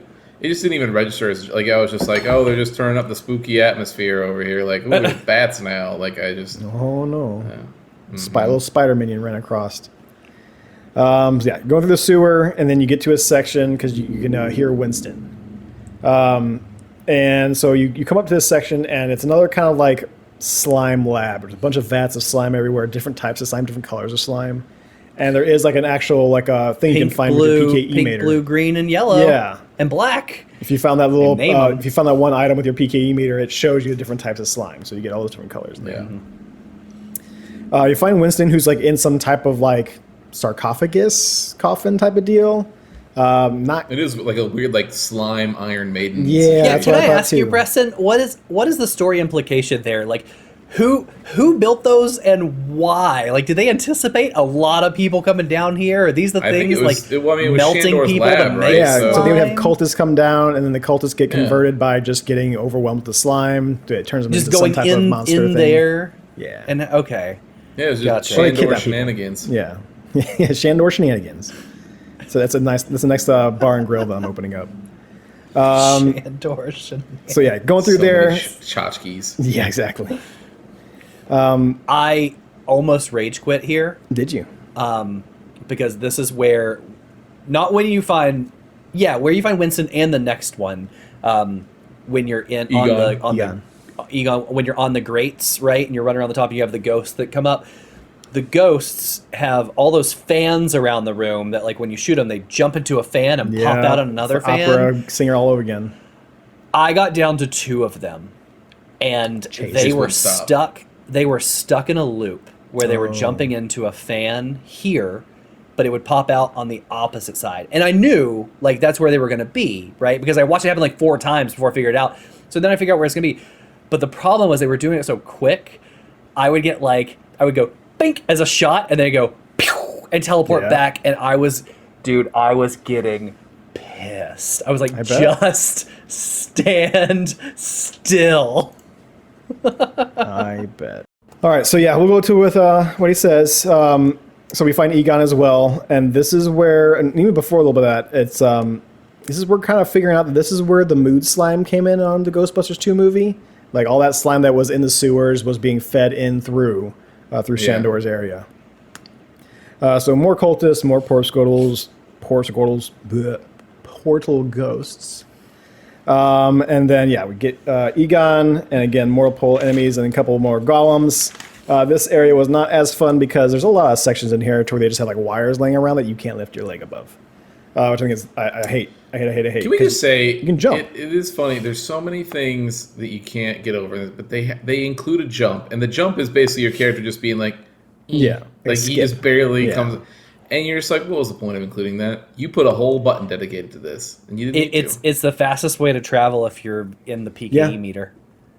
Yeah, Fast you way to can try to jump peek near. essentially like a Also, you half can dodge sprint. enemy Yeah. stuff that happens to you. So I don't know if there's invincibility Yeah. frames or not, but you can dodge stuff with that as well. I use it for dodges. You learn something new every day. I had no idea. All right. So after you get Egon and taking on all those bad guys, Peter shows up. He's apparently just hanging out. He wasn't captured, I guess. Because And you guys were deciding on whether or not you were going to save him, and then yeah, he was like, Go ahead. Egon's like, well, did you guys look for him? And Winston's like, well, maybe you get a chance thinking to. we Maybe could we just would have. Maybe we leave. wouldn't have. Yeah. And then Bill Murray kicks in the door, Daddy's home, and there you go. Yeah, the one-liners he has in the rest of this movie. I mean, the not movie, game. They're not great in the beginning, but they get worse as the game goes on. They do. For sure. They 100%. Yeah, do. also the Yes. sexual assault that happens at the end. Yeah, it's either way. it's. I got comments on there. So yeah, Peter shows up. We get to a room with a tall contraption with a bunch of globes. This we have to use to tether the globes to bring them down to smash them. Did you guys try to do anything else and not realize what to do like I did? I'm like, oh, I want to tether them up. Oh, that doesn't work. Yep. I want to try to tether the globes. I'm like, oh, no, you tether them down? Good to know. I got lucky. So I knew it was a tether because everything in this entire place is a tether, and I had the You tether touched the equipped. tether. I got lucky and happened to tether one that was on its way down, like first time, and it just slammed, and I go, oh, okay. Yeah. That's what you want me to do. Yeah, I thought tether them up, and then but now, to be fair, I only got to try once before Winston and everybody else was like, you idiot. Slam them down. But I didn't even finish the tether to the ceiling before it started screaming at me, and I was like, okay, I'm fucking my bad, man. And so then, we went from there, but Yeah, it took me a hot That's second. hilarious. So as you bring those down, you go up to the second floor of this kind of little contraption area, and what happens but the slime rises up, and then what they call the face of putrid mass of bile, hatred, and anger shoot up, which is essentially this giant, gooey, blizzard-looking guy in some weird type of contraption that's holding his head up for a while. You shoot down a couple floating Can I metallic just- eyeballs, and really quick before we go on because the boss fight was kind of underwhelming, but before, so the whole room's filling up with black slime, and my reaction to this sequence was, I see the whole room filling up, and I think to myself, oh, I hope Dan Aykroyd busts through the door with the boat and rescues us. to get And then over the with. boss comes out, and I went, like I just saw it. Like I was like, oh, like I would have much rather had my idea. Yeah. Dude, the quippiness of them making jokes about the eyes floating around of this one was just like, I get it. Yeah, I know. it's I get it. I get it. I get it. It was so much. As you're shooting those eyes and waiting for the boss to get unchained, once he does so, you're kind of wanting him to clamp down on you because, of course, he's got a big glowing thing on top of his head, which I put down here that the team will not stop fucking telling you to hit. And not only that, but like as soon as he's unchained, it's like, why are you hitting everything but the glowing part on his head? Yeah. I'm like, motherfucker, he's like aiming up with his head thing. I can't hit it yet. Yeah. Also, I have to wait for him to do his move, and Yeah, I think degrading it's so chips. funny that this weak point does random damage depending on the amount of how far you get him down. So it's like 3 pips, and you're like, okay, cool. And then it's 3 pips, and you're like, okay, cool. And it's 3 pips, and it's cool. And you see he's down to his last 4 pips, and you're like, all right, so 2 more hits. And they're like, well, this one does 1 pip now, and then 2, and then 1 more. And I you're thought like, it was just missing shit. And you're like, okay, just random. All right. Yeah, last little check of Fair health is gonna go enough, harder, video buddy. game. Yeah. It was rude of me to expect you to do anything else. To do the thing that's been doing the entire time in this boss battle. Yeah, it's weird. I don't know about you guys, but when they're like, run around the edge and get him to slam his head down, it's like, okay, I did that. I got hit every time. I did not. Every time he slammed his head down, it knocked me over. I had to wait to get picked up. I barely hit it because, like, by that point, he was goes picking back his up head real up quick, again. yeah. I was just I got like, hit oh once. my god. I never had that happen. Thank God. I would have lost my mind. Because that fall animation is just going to take a good hot minute for it to be finished and you get I back know, up. and you're just a fucking turtle Yep. on his back, Yep. dude. All right, so you take it down, and then a cutscene hits, and that is where you get Ray yelling at you about get back to the boat.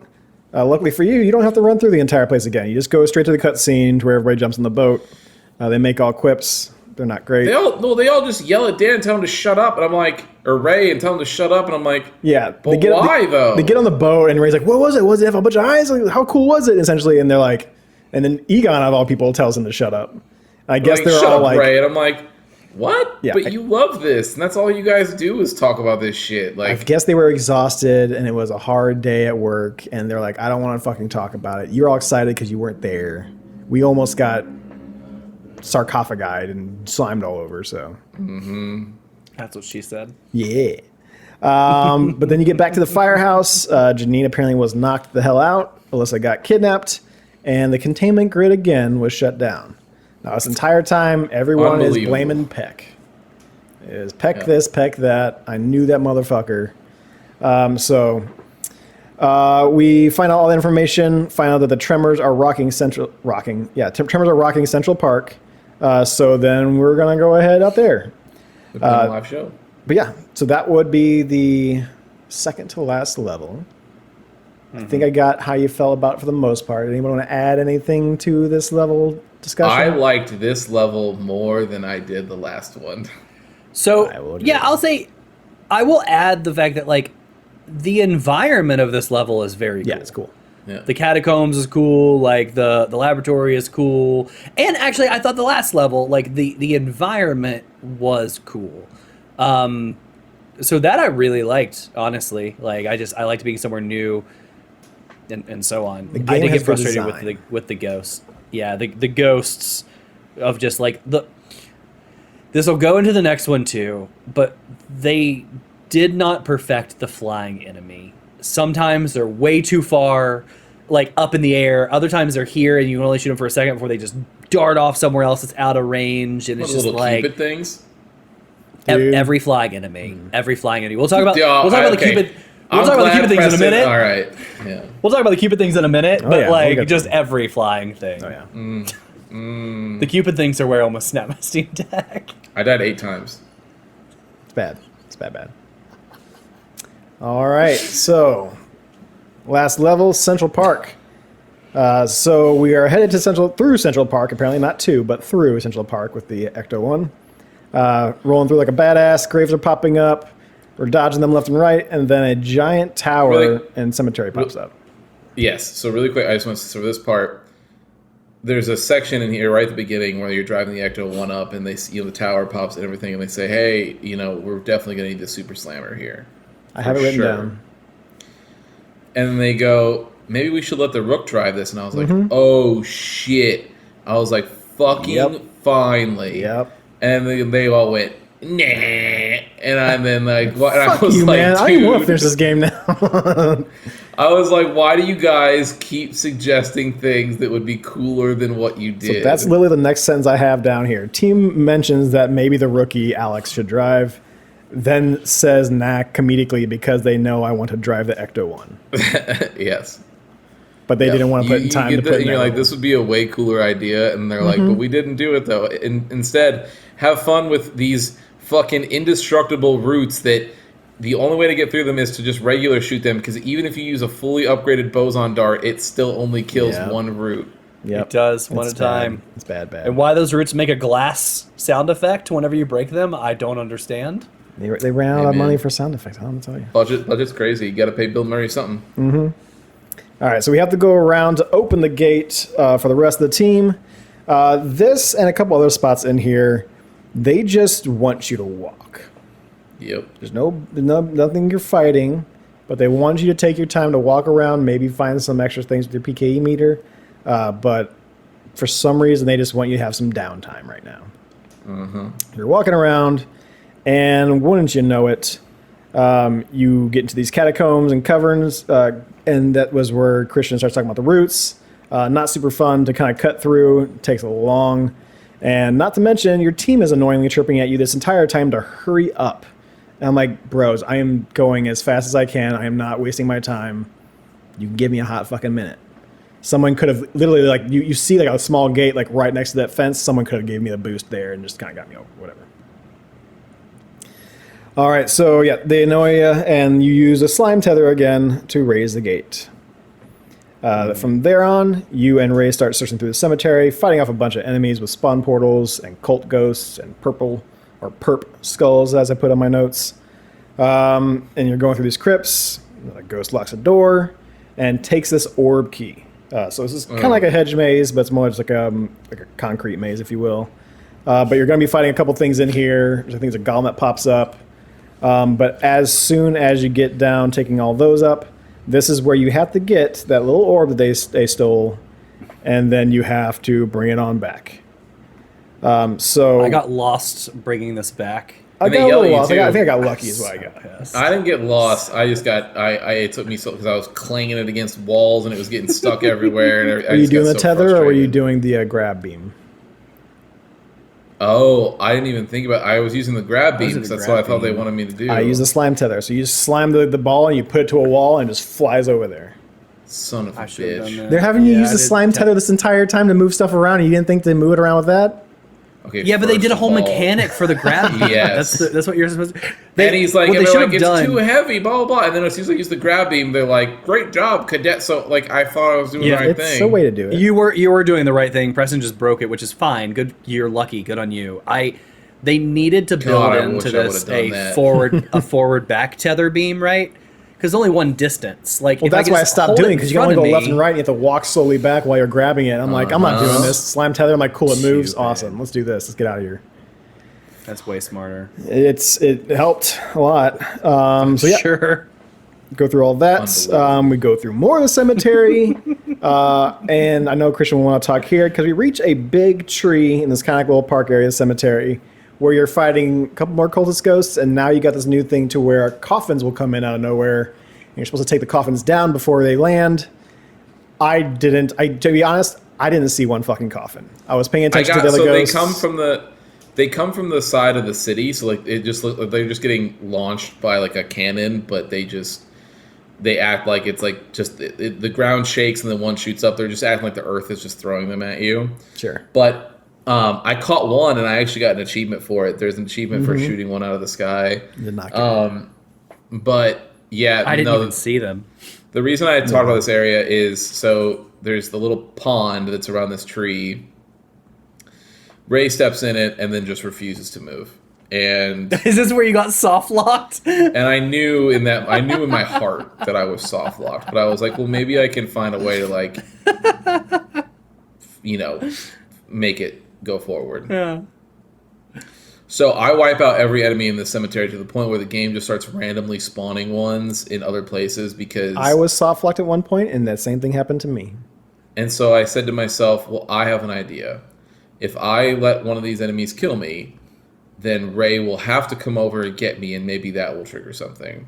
Nope. He picked me up from the puddle, so I was at the other ass end of the maze, and my character just immediately stood back up, and I was like, okay. And so I had to reload, and then I reloaded, and then even then, the second time, I thought I was soft locked again. Because you walk over to this area where before the PKE meter is like going off the charts in this area. And I'm like, what the fuck does this game want me to do? I have no idea. So I got frustrated and I just started shooting. Lo and behold, that's what I'm supposed to do because it breaks the wall when you start shooting at it. This one particular area that does not look any different than any other wall. It's not a different texture. Ray doesn't tell you to shoot it. He doesn't, nothing. You're just supposed to like, I guess until you hit it. So I did it, shot, broke, and I was like, ooh, video game. Like I was so irritated by this point. But yeah, that was my I have my own little fun story just like that here in a little bit. All right, so I take down a bunch of golems there, a bunch of cultist ghosts. This is kind of rinse and repeat pretty much this entire area. You need to clear out another path by removing skulls. So you get there, you find out that you're talking to them with Ecto-1 again. They're obviously on the other side of a fence, but there's the only time you ever actually destroy your skulls, it's like a little weight, and the skulls are holding it up. Take those skulls down. Opens up a path. You go, continue underground some more. To remove the next gate, we need to tether these Cupid fucking stone gargoyle people. I don't know what the fuck. They're kind of gargoyles where you need to bring them down and smash them. Yeah. But there's this gate that has like 3 faces on it, and they're glowing green. So what you need to do is you need to get those fucking Cupid things for some stupid ass reason. You need to slam them into those faces. You can do that at the slam beam, or you can do that with your tether. Now I'm trying to tether the entire time. I also was trying to tether. So Slam beam probably would have made it way easier. I didn't try slam beam. So Ray, first off, does not spawn in this section for me. Nice. So he's not there to help me out with anything, but he can revive me from far, like Christian said. So anytime I die, that's actually could be preferable. So Cupids come in, kill me. I get put up right back up immediately. I try to slam tether one of them before they kill me again, because essentially what happens is you got a couple of them flying around, but you got 3 of them that are hovering above that gate. So I'm like, okay, I'm gonna slam tether them. When you slam tether them, it brings them directly down, which crashes them into this nice little bridge section right above the gate every fucking time. So what you gotta do is you gotta hit them, wait for them to charge you, and then slam tether them towards the wall so it pulls them in a different direction. It took me a very long time to figure this out, and honestly, I just kind of brute forced it. I'm like, sooner or later they will get past this rock wall, and it finally did. They don't though. This is why I almost snapped my Steam Deck, because same thing. I'm tethering them above and they're slamming straight down into it, right? Then I would wait for them to come down, and when they would float around me, I would get hit for a second and be like, okay, well, that's irritating. Now I'm down and have to get picked up, right? But there were also other times where I would tether them, and they're pulling, and they would either break away, or they would pull in a direction that when it tethered them, it shot them off the side. Like, just, I was losing. And what made it worse wasn't the fact that, like, it wasn't doing what I wanted to do, because it wasn't, right? But at least I knew what needed to be done. What made it worse is them chirping the whole time. As if you didn't know. Slam into the wall. Got a tether. I'm slamming. I was like, I know. It's not letting me. I was furious. Yeah, here. I wasn't a big fan of that either. Yeah, it's awful. Yeah, it's. I got down 9 times. Oh, I'm sure it was around that, if not more, for me. Because like, luckily, Ray is just right there, so he just fucking is reviving me immediately. All right, so as soon as you get those 3 glowing spots down, Ecto pulls off the gate. Or you come in through there, and there's another gate, just like the same thing, except there's no glowing stuff on it. You just slam tether the Ecto to the gate, they pull it off. This did take me 2 go-throughs. I've seen a bit to where people can do it 1 time, but yeah, it just took me 2. As you try to take down the last gate, it doesn't look the same, but they ask you to do it, so you do it, and then all of a sudden this green energy comes out of it, and it disables the Ecto-1. So they can't even move it. It's dead.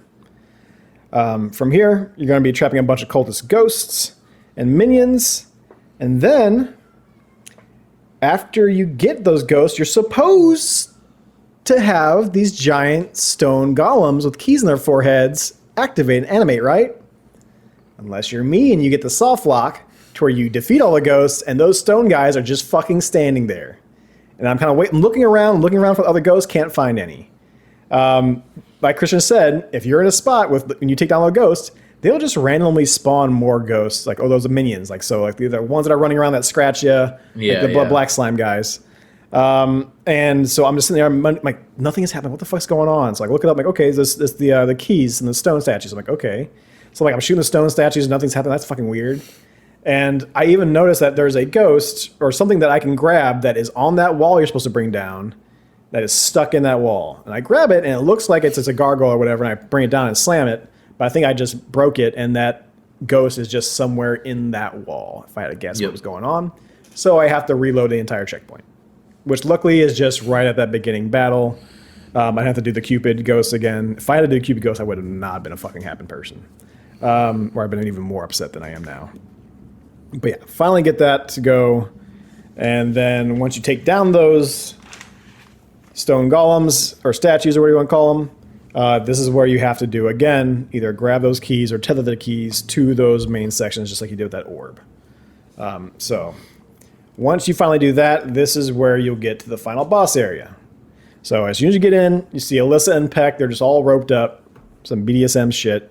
And apparently the mayor has been possessed by Shandor this whole time. The whole time. During his re-election and everything. Yeah, apparently it was for a couple months. So yeah, Shandor. So this is going to Shandor. As soon as you see him, it's fine as him. You guys slam him down in a cutscene, and this is where Shandor's ghost pops out of him. And this one took me a while. I was pretty pissed off because I couldn't figure it out. And as soon as when you're taking too long, this is when Shandor will just start doing an area effect that will one-shot pretty much everybody. Or at least it'll one-shot at least one person. Oh, damn. So if you don't, what you're supposed to do is he's got these 4 pods around him. You're supposed to take the slime tether, open it up, boson dart it, his shield's down, get into a cutscene. Oh, I didn't do that at all. I shot him until he opened them himself to do the regen, and I just took the exploder, go pop, pop, pop. So you're supposed to, I guess what you're supposed to do is take the slime tether, pull it open so it pries one of them open so you can just kind of open it up. Fuck that. Well, if you ever want to speed run it, that's apparently how you do it the fastest.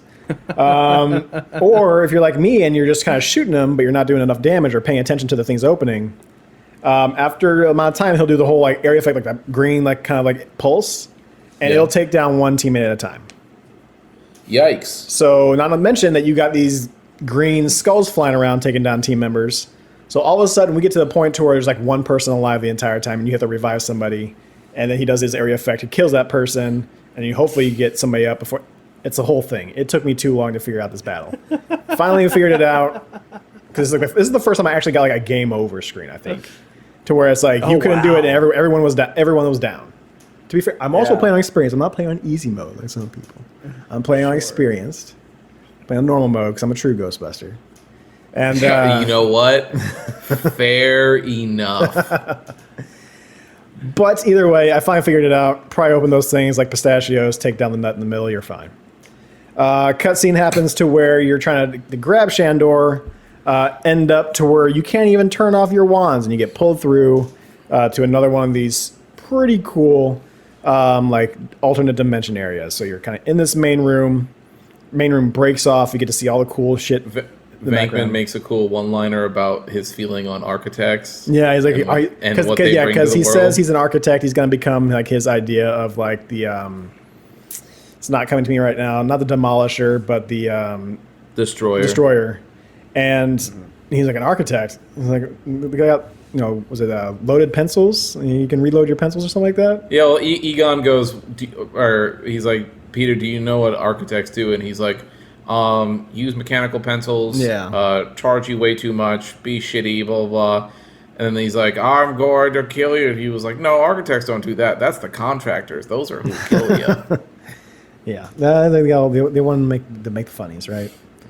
So you see him, he pops up there. I put him down as Horny Lava Shandor.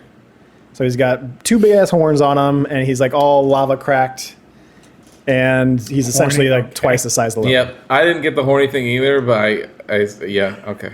He's got 2 This was the most underwhelming. He does. That's fair.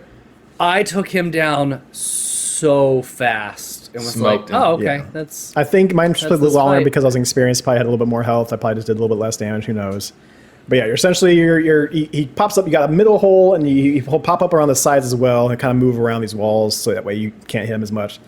He is weak to the Meson Collider, so you hit him with one of those sticky darts, and then you just kind of hold down onto it. So when he goes around the walls, you can kind of stop for a minute, and just wherever he starts popping back up, you'll be able to shoot him. He then pops up after a while in the middle, to where he's trying to recharge off of some totems that pop up. You take those 2 down with like some boson darts or your Meson Collider darts pretty quickly. Rinse and repeat until you get him all the way down. This will be where you get the cutscene, where the guys get together, they cross the streams again for the second time. I felt that it should have been in-game. I wanted to take down the main boss. I don't like it to where you're fighting the main boss, you get his health down, and then the cutscene happens to where the character finishes the boss. I'm like, no, I'm supposed to be doing this. This is what games are. I didn't want to fucking watch if I want to watch an animated movie, I'd do it. I wanted to do this. I want to cross the streams with the homies. Which, by the way, did any of you guys cross the streams in the game at all, ever?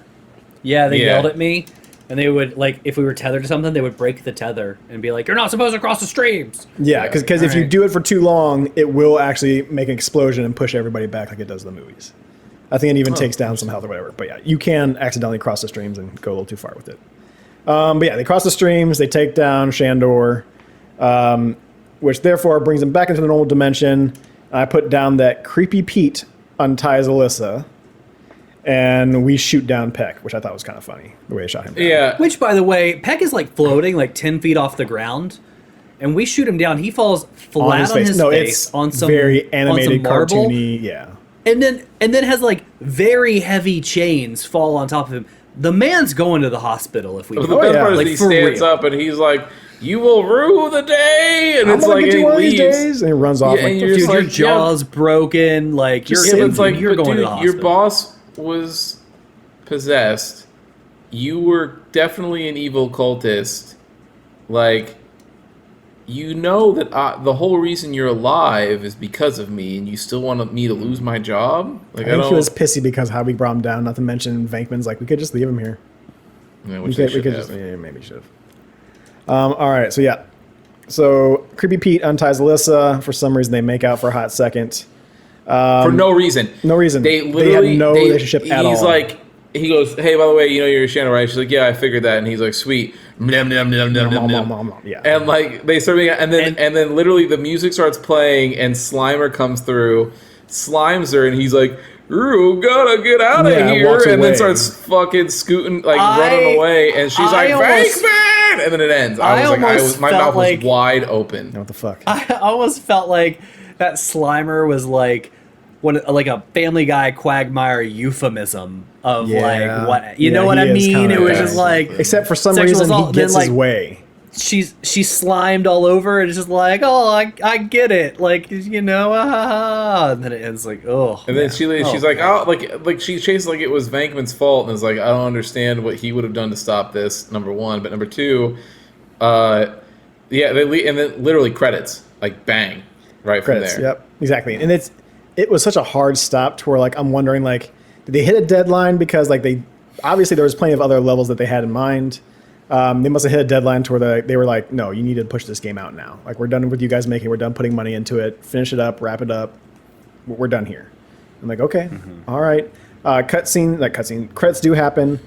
If you were to hang out in the credits for a little bit, you will start to hear them talk to you. It's like, hey, you know, we took down all the ghosts and everything like that. Seems like it'll be kind of light work around here. So the recruit's worried about getting fired. And it's like, no. We're gonna have you open up a new franchise. It's like we got a couple of ideas and places in mind. We got L.A., we got Chicago, we got a couple places. You're supposed to be opening up a new franchise, and that was supposed to be either the next movie or the next game. But yeah, that was Ghostbusters the video game overall. And if you guys want to talk about the last level too, you guys can. I mean, I think we all kind of covered it as we're talking through it. Yeah. Overall, how did we feel about Ghostbusters the video game? I'll go. You don't have to tiptoe around it. If you don't like it, you can tell me you don't like it. I'm not gonna. No, I'm just trying to collect my thoughts. So it's definitely a licensed video game from that era, Yeah. right?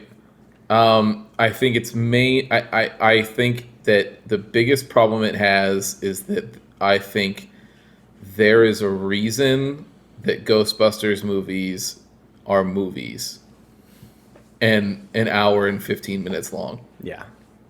I think that stretching Ghostbusters out to be like a 9-hour experience, 10-hour experience does My not gameplay, do it shouldn't have been that long. My gameplay was 6.5.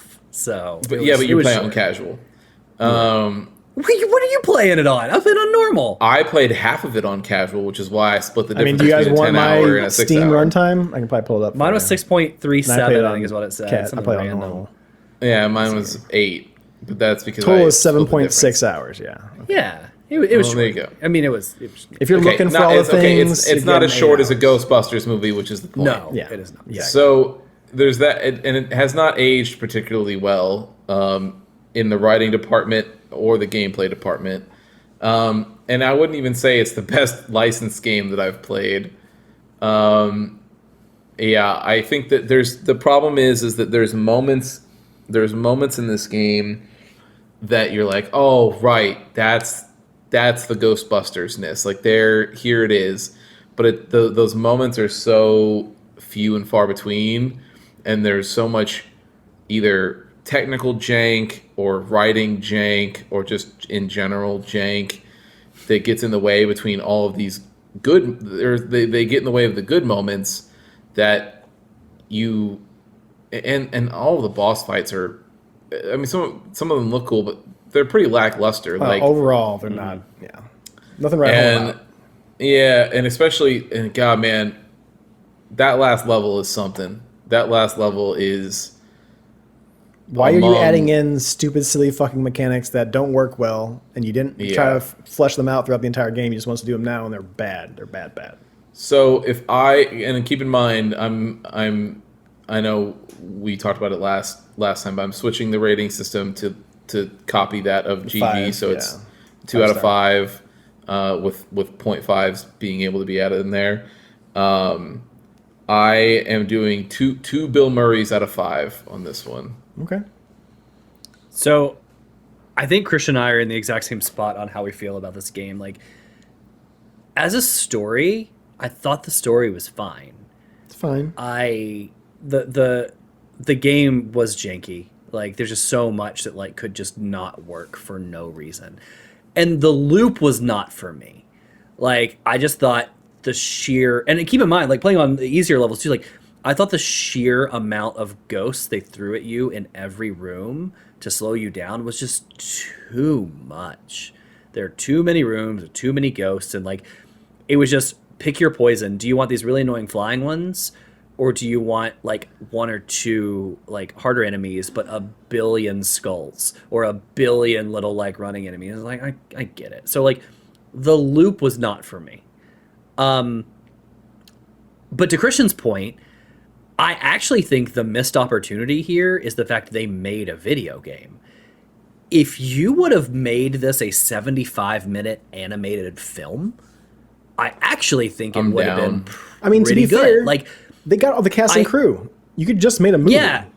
That's what. Well, but and I don't even know that a live action, like there are things that happen with like the spider boss and the boss. I don't think it works as a live action.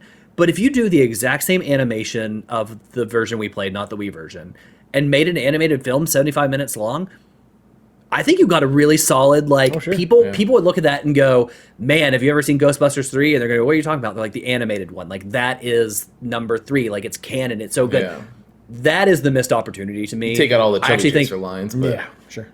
There are some things that don't work. But again, like, if you did animated, it would have been made at the time that people were okay with it. It wouldn't have aged well. But like, I actually think that would have been the biggest success for this property to me, would be an animated film with the same story. Oh, yeah. It did not work for me as a video game. Sorry, go ahead.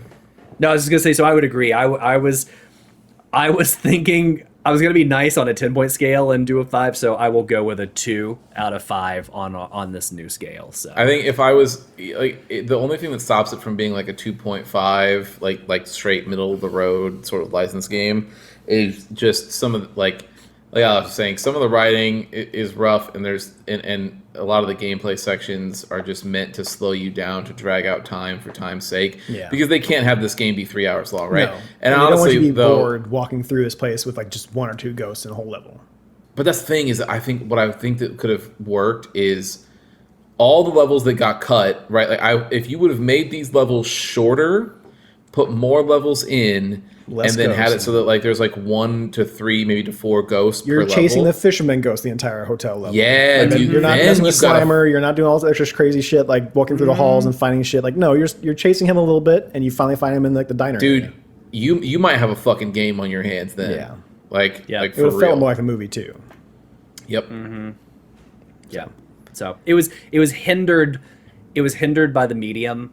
Exactly. And it was hindered by the what they thought the game should be, right? I'm sure like that team that wrote it, right? Dan Aykroyd, people like, they're not video game designers, and they got some cheaper, more affordable devs that were like, we can crank this out on a bunch of different systems, and this is how we do it and make it simple, and they cranked it out, and it was not my jam. The cutscenes were good though. I will say they were animated well, which is why when I finished the game, they crossed the stream and did all that, I really went like, animated movie, I'm totally in for this. Would have been down. Same story.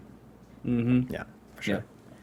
Me personally, so rose-tinted glasses before I played this game again, I probably would have told you closer to around like a 7.5.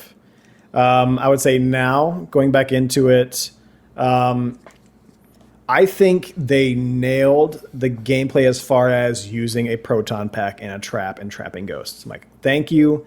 It's like the whole Spider-Man thing. If I want to play a Spider-Man game, you better make the swinging fucking good. Otherwise, I'm putting this game down. A Ghostbuster game, you better make capturing ghosts good. Like, I should be able to do it and feel good about it. They nailed it. It looks great. Yeah. Does really well for that. Well, I mean, you start adding in the different weapons and all that kind of shit. The capture in the proton pack works great. The act of capturing a ghost that may be directly above you when you can't look straight up is not fun. Oh, for sure. Yeah, no, you got to back up because you're like a dog. You can't look up. Yeah. But you're right. It does feel good to capture a ghost. Yes, it does feel good. It looks great. I think they got really good points into there. Them kind of making it a little bit more like the animated series as far as more cartoony and the way, like, you know, like you said, peck drops from like 10 feet up in the air. There's a whole bunch of goofy stuff. Slimer's kind of hanging out too in the good place.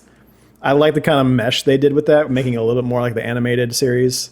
It's more the movie that series, but they give you little hints of that in there. I think it was a missed opportunity to not be able to drive in the Ecto one. When I was playing, I think it was is it the NES game? I think it's the NES game or the Genesis game, to where it's like a lot of it has you playing the Ecto one car, and that was my favorite part of the game. You playing as a Ghostbuster was not the greatest part. I love it's one of my favorite movie cars. Okay, I think it's probably the best, like at least old school classic cinema car. It's my favorite. When he went to AMC to get the popcorn bucket, that was the original popcorn fuck bucket. Yeah, exactly. For me, that's Preston's popcorn fuck bucket. Yeah. Forget that Dune bucket. It was the Ecto one. It definitely was a missed opportunity. And to be fair, a lot of the things that you described that got left on the cutting room floor, they all sounded like missed opportunities. For sure. And I'm assuming that is just from the publisher telling them to crank it out. Sure. The story left something to be desired, but I don't think it was bad necessarily. I'm also just getting kind of tired. I'm glad that this last Ghostbuster movie didn't do it, but was getting tired of Shandor being brought up for every fucking time you saw the Ghostbusters. It happened in 1, didn't really happen in 2, but then it happened in the Afterlife movie, and it happened in this game. And I'm like, Frozen Empire happened, and it wasn't about him. I'm like, thank fucking God. So I think, you know, they wanted you to do it. They wanted to give you member berries because you didn't have anything new Ghostbusters since, you know, the fucking second movie and the Ghostbusters Extreme show. I would say overall, now, when I go to GG later on tonight, I will probably give this a 3. I was leaning a little bit, maybe a 3.5, just because of nostalgia and how much I love the Ghostbusters, but I would say overall, probably give it a 3. So that's where I land with it personally.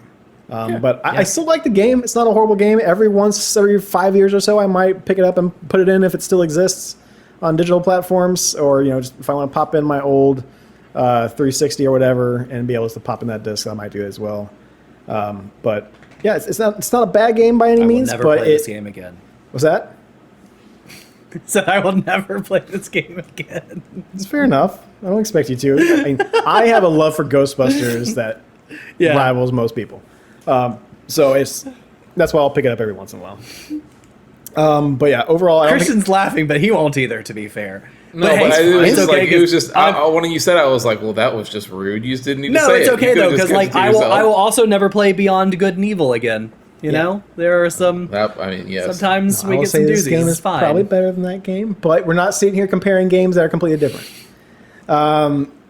Yeah, overall, I mean, it's not a great game. It's not a horrible game.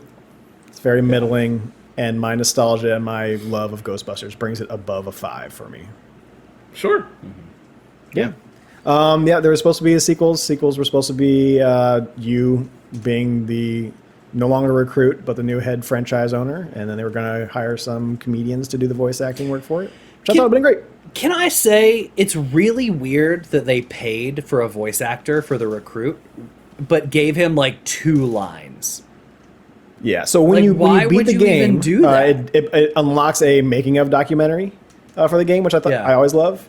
They actually have him, and he's like, it starts off with him like facing away from the camera. He's like, "You'll recognize me from my ears in the back of my head," And What's funny is you can turns tell there around. was supposed to be more voice lines because his character's mouth moves and he points yeah. at things, but he just doesn't. But they don't want to detract from you being the recruit. So they don't want to make him a Yeah. character. They want to make it to be you, if you will. So they also Yeah. never give him a name, really. But yeah, I thought it was a fine game. That's it. That's Ghostbusters. Well, that's Ghostbusters. Baby. With that, we actually have a new game on the horizon. That's what we do. It is And, funny that you said Horizon. Oh, Because okay. That is something that you might be seeing a lot of soon. We are going. Now, don't get freaked out about the number. It doesn't matter. They're all mostly separate, but this one is definitely separate. We're going to be playing Ace Combat 7: Skies Unknown. Okay. I do love me some Ace Combat. Oh, I own that already. So let's go. I also own it. So Preston, if you don't own it, don't worry about it. It's on the Seven. it's on the family share. That is Skies. also I had that on the OG Steam Deck. It is Steam Deck Platinum certified, if I'm not Is that mistaken. the It very much is. most recent Ace Combat? It is. Okay. It is Yeah, the it most is. recent Ace Combat. Yeah, it is Platinum certified, and I played it on that deck. So if you want to play it on the Steam Deck, All right. it will support it too. Yep, it is. It is perfect on the Steam Deck. Yep. It is also perfect on the. It looks great, plays great. Don't worry about it. Everything's May, gonna be fantastic as far as performance is Be able, concerned. be able to get to see JPEG Dog. Yeah, I know yeah, about so JPEG we are gonna have some crazy story hijinks that I am excited for everybody to experience because Ace Combat is truly special for lots of different reasons. But that is the game that I picked that we are going to be playing, and we will be playing until the mission Long Day. Are we playing You Long hit the Day or Is there a mission- number? Is there a number No. for that, or just long? Number 6. So you'll stop at that though. So like 1 the through second 5. that yes, you'll be playing the first 5 missions. So we'll be playing those when you get. And again, I played this game before. You guys haven't. We're gonna feel out how this sort of goes as far as length is concerned for these. But yes, we will be playing the first 5 missions, and then we will be stopping there, and we'll be back to talk about Ace Combat. All right. Not a spooky All game. right. Alex was scared. He was worried. Hey, he bought the last Look, one. man, I really enjoyed the last games we played, but they got spoopy at times, unnecessarily They so. did. So, Dude. all right. Well, join us next week as we dive into Ace Combat. And yeah, there's that. Thank you, Preston, for Ghostbusters. It was an experience, and I can't wait to continue to play these games. Can't wait so to watch that hopefully filth you're on all the enjoying mouth. it too. No, I will do. I've said this for 3 weeks now, and I will absolutely go do it tonight. I'm gonna go see what that Ghostbusters game looks like on the Wii with that different animation. Like I just Oh. need to know Yeah. how that works. It looks So. super different. Anyway, thank you for hanging out with us, everybody. We can't wait to see you next week. With that, Preston, you know what to do. Hit it.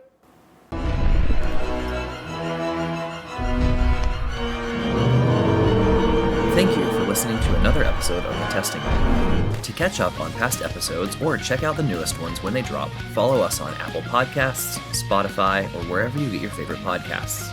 If watching is more your thing, check out youtube.com/thetestingroom or Twitch TV/testingroompod. To leave comments and ask questions, follow us on Instagram @testingroompod and email us at testingroompod@gmail.com. See you next time.